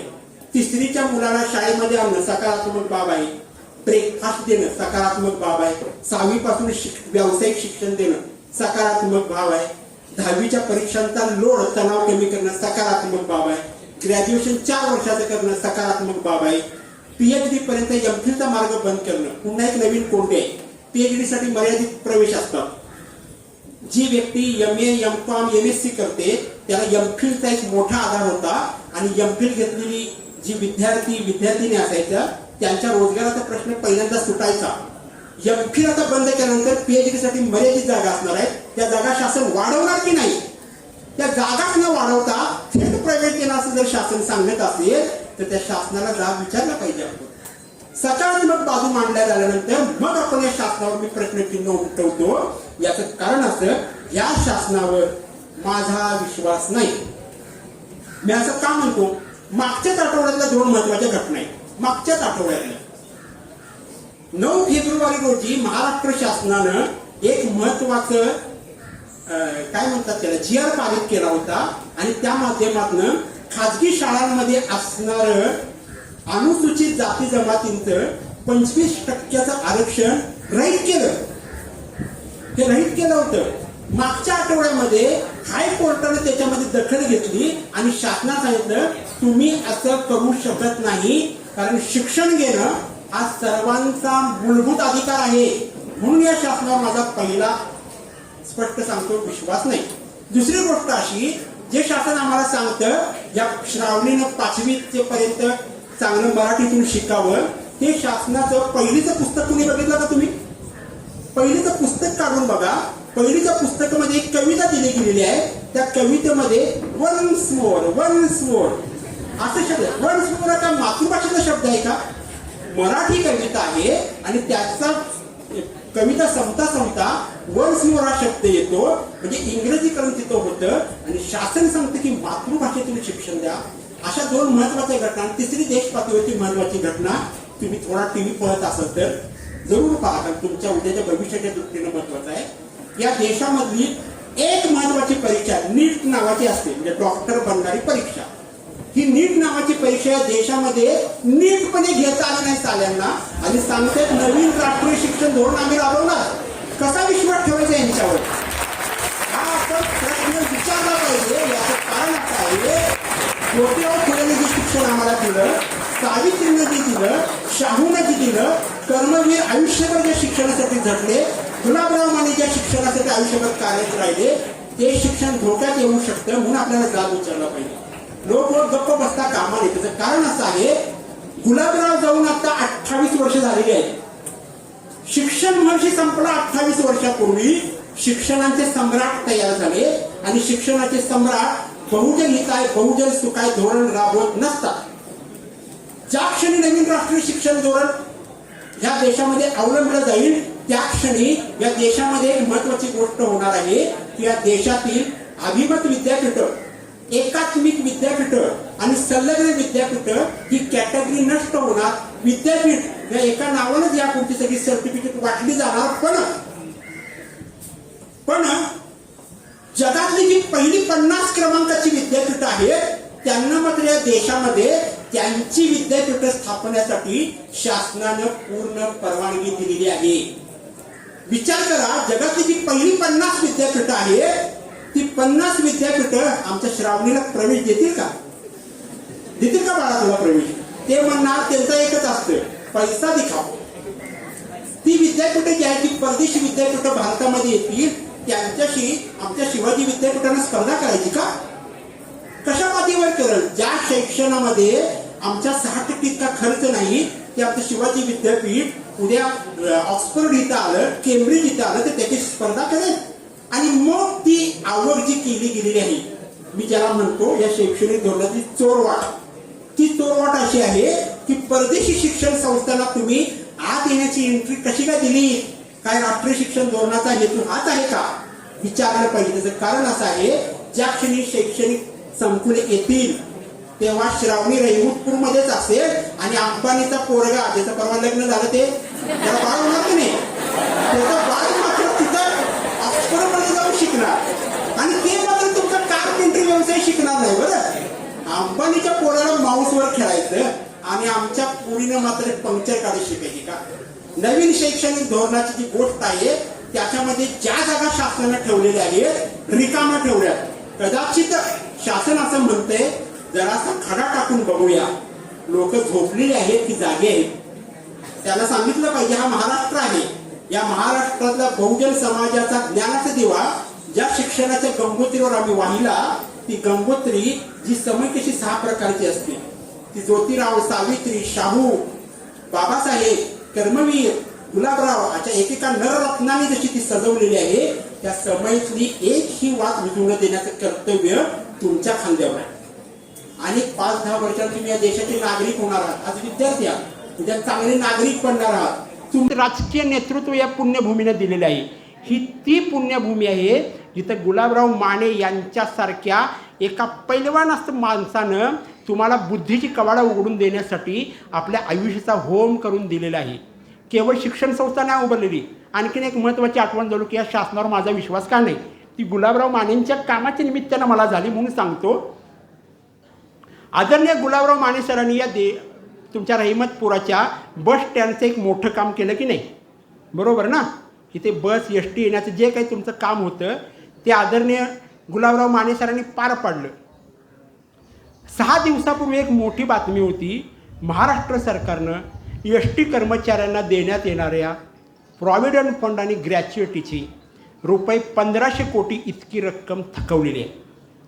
सांगा, मी या महाराष्ट्र शासनावर आणि केंद्रातल्या सरकारवर विश्वास कसा ठेवू? मगाशी मी सांगितलं डोळस व्हा, याचं कारणच आहे शिक्षण माणसाला बहुश्रुत बनवते, शिक्षण माणसाला डोळस बनवते. शिक्षण जर अयोग्य पद्धतीने घेतलं तर मनुष्य आंधळा देखील होतो. त्यामुळे सांगणे एवढंच आहे बाळांनो, शिक्षण सध्या तुमचं बरं चालू आहे, ते अधिक चांगलं व्हायचं असेल, अधिक दर्जेदार व्हायचं असेल तर कृपया पाठ्यपुस्तकातली आपली नजर एकदा त्या समाजामध्ये फेका. वय वर्ष 27 इतकंच असताना आदरणीय गुलाबराव माने सरांनी ही शिक्षण संस्था उभारलेली आहे. तुम्ही आयुष्याच्या 27व्या वर्षामध्ये जास्तवर काय करणार आहात सांगा, ह्याचा एकदा विचार करा. करिअर बेस्ड विचार करणं जे तुम्ही शिकलेलं आहात तर तुम्ही या देशासाठी, या महाराष्ट्रासाठी आणि या जगासाठी काय उत्तम देणार आहात याचा एक लेखाजोखा तुमच्या आयुष्याला मांडा. आणि तुमच्या सर्वांच्या हिताच्या दृष्टीने एक महत्त्वाची गोष्ट आहे की तुमचे चेअरमन जे आहेत ते अत्यंत सुसंस्कृत आहेत. अत्यंत दुर्लभ अशी गोष्ट आहे आजकालच्या शिक्षण क्षेत्रामध्ये की चेअरमन पुस्तक वाचतो. ही खूप महत्त्वाची गोष्ट आहे. ज्या क्षणी तुम्ही आपल्या अभ्यासातल्या पाठांतराच्या व्यतिरिक्त, घोकमपट्टीच्या व्यतिरिक्त जाऊन बाहेर इथं एक समृद्ध असं वाचनालय आहे, त्या वाचनालयामध्ये जाल, तिथली उत्तम पुस्तके वाचाल, स्वतःला समृद्ध कराल, त्या क्षणी गुलाबराव माने यांनी 28 वर्षापूर्वी जे ज्ञानवृक्ष लावला त्या ज्ञानवृक्षाला सर्वात गोड फळं येतील, ते झाड बहरेल. कधी जर तुम्ही त्या रहिमतपूरच्या, मला मगाशीच सांगितलेलं आहे, जवळजवळ 40,000 इतकी पुस्तकं आहेत, 40,000 पुस्तके आहेत. तर सांगण्याची गोष्ट अशी, ज्या डॉक्टर बाबासाहेब आंबेडकरांचा तुम्ही आम्ही सर्वजण वारसा सांगतो ते डॉक्टर बाबासाहेब आंबेडकरांचा वैयक्तिक ग्रंथसंग्रह 40,000 पुस्तकांचा होता. रहिमतपूरमध्ये डॉक्टर बाबासाहेब आंबेडकरांच्या रूपाने ते स्मारक उभा आहे असं समजा. स्वतःमधला बाबासाहेब उभा करा. या देशाच्या संविधानाला तुमच्या अस्सल नागरिकत्वाची अत्यंत महत्त्वाची अपेक्षा आहे. या निमित्तानं शाहू महाराजांचे वैचारिक विचार आणि राष्ट्रीय शिक्षण धोरण याच्याविषयीचं माझं छोटंसं आकलन तुमच्यासमोर मांडलं. हे आकलन पूर्ण नाही. हे जे व्याख्यान आहे ते पूर्ण नाही आहे. हे व्याख्यान अपूर्ण आहे. त्याचं कारणच आहे शिक्षण हा अत्यंत व्यापक असा विषय आहे. त्या व्यापक विषयाला एका 1.5-2 तासाच्या व्याख्यानामध्ये कवेत घेता येणं शक्य नाही. पण ह्या निमित्तानं एक वाट, एक खिडकी मोकळी होते. त्या खिडकीतून शिक्षणाचं ज्ञानामृत, शिक्षणाचं सूर्यकिरण तुमच्या डोक्यावर जरासं पडावं, तुमचा मेंदू तजेलदार व्हावा, वेगळ्या मार्गाने तुम्ही विचार करावा आणि या आदरणीय वसंतदादाच्या नावानं जे शैक्षणिक संकुल इथं उभा केलेलं आहे ते रहिमतपूर उद्या देशाच्या केंद्रस्थानी यावं हीच मनीषा बाळगतो आणि थांबतो. आदरणीय गुलाबरावांना मनापासून वंदन करतो. जय हिंद, जय महाराष्ट्र.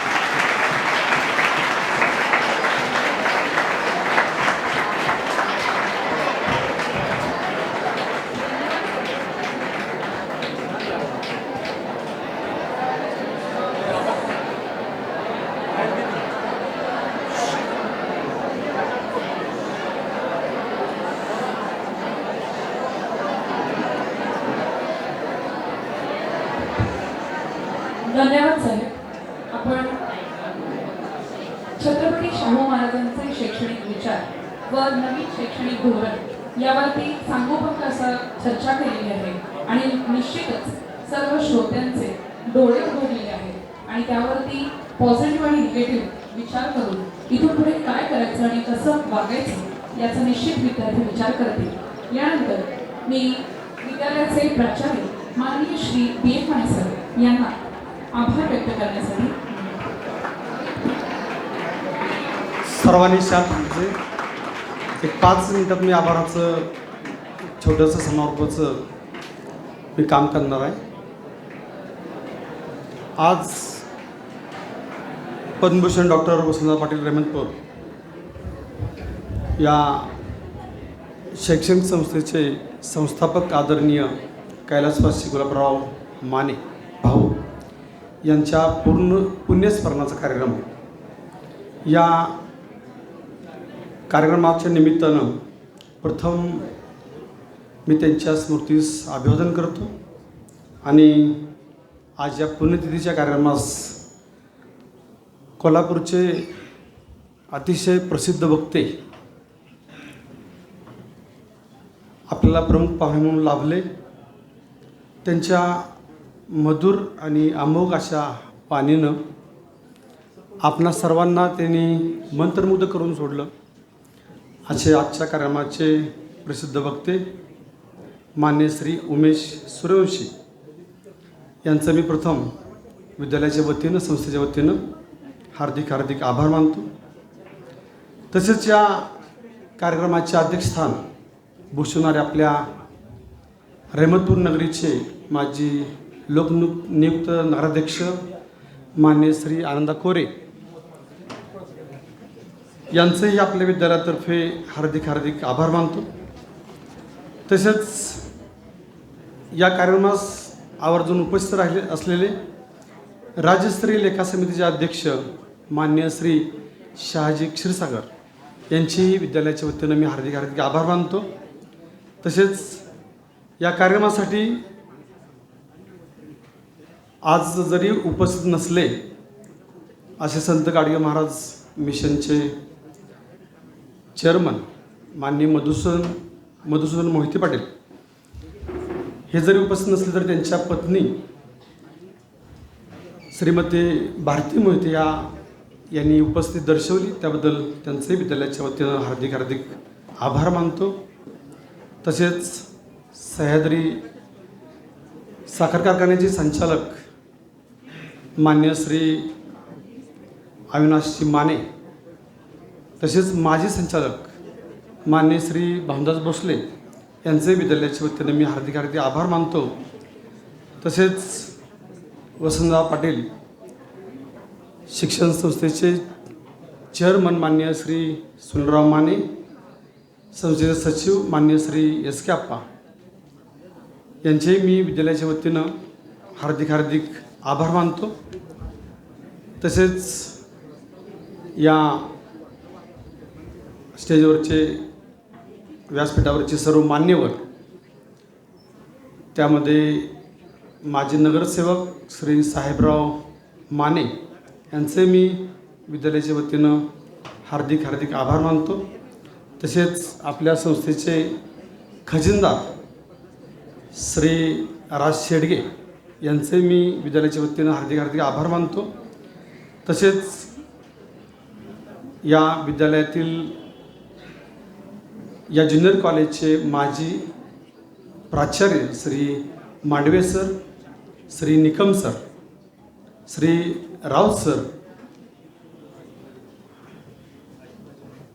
या सर्व म्हणजे आजीबाजी सर्व प्राचार्य मुख्याध्यापक यांचे मी विद्यालयाच्या वतीनं हार्दिक आभार मानतो.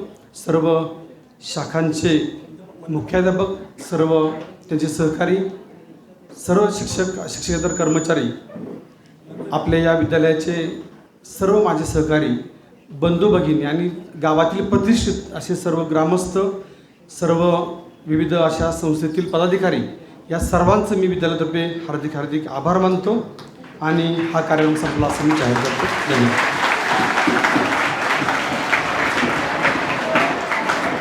शेवट मी एवढंच म्हणेन, हिरे माणिके उभा करा जय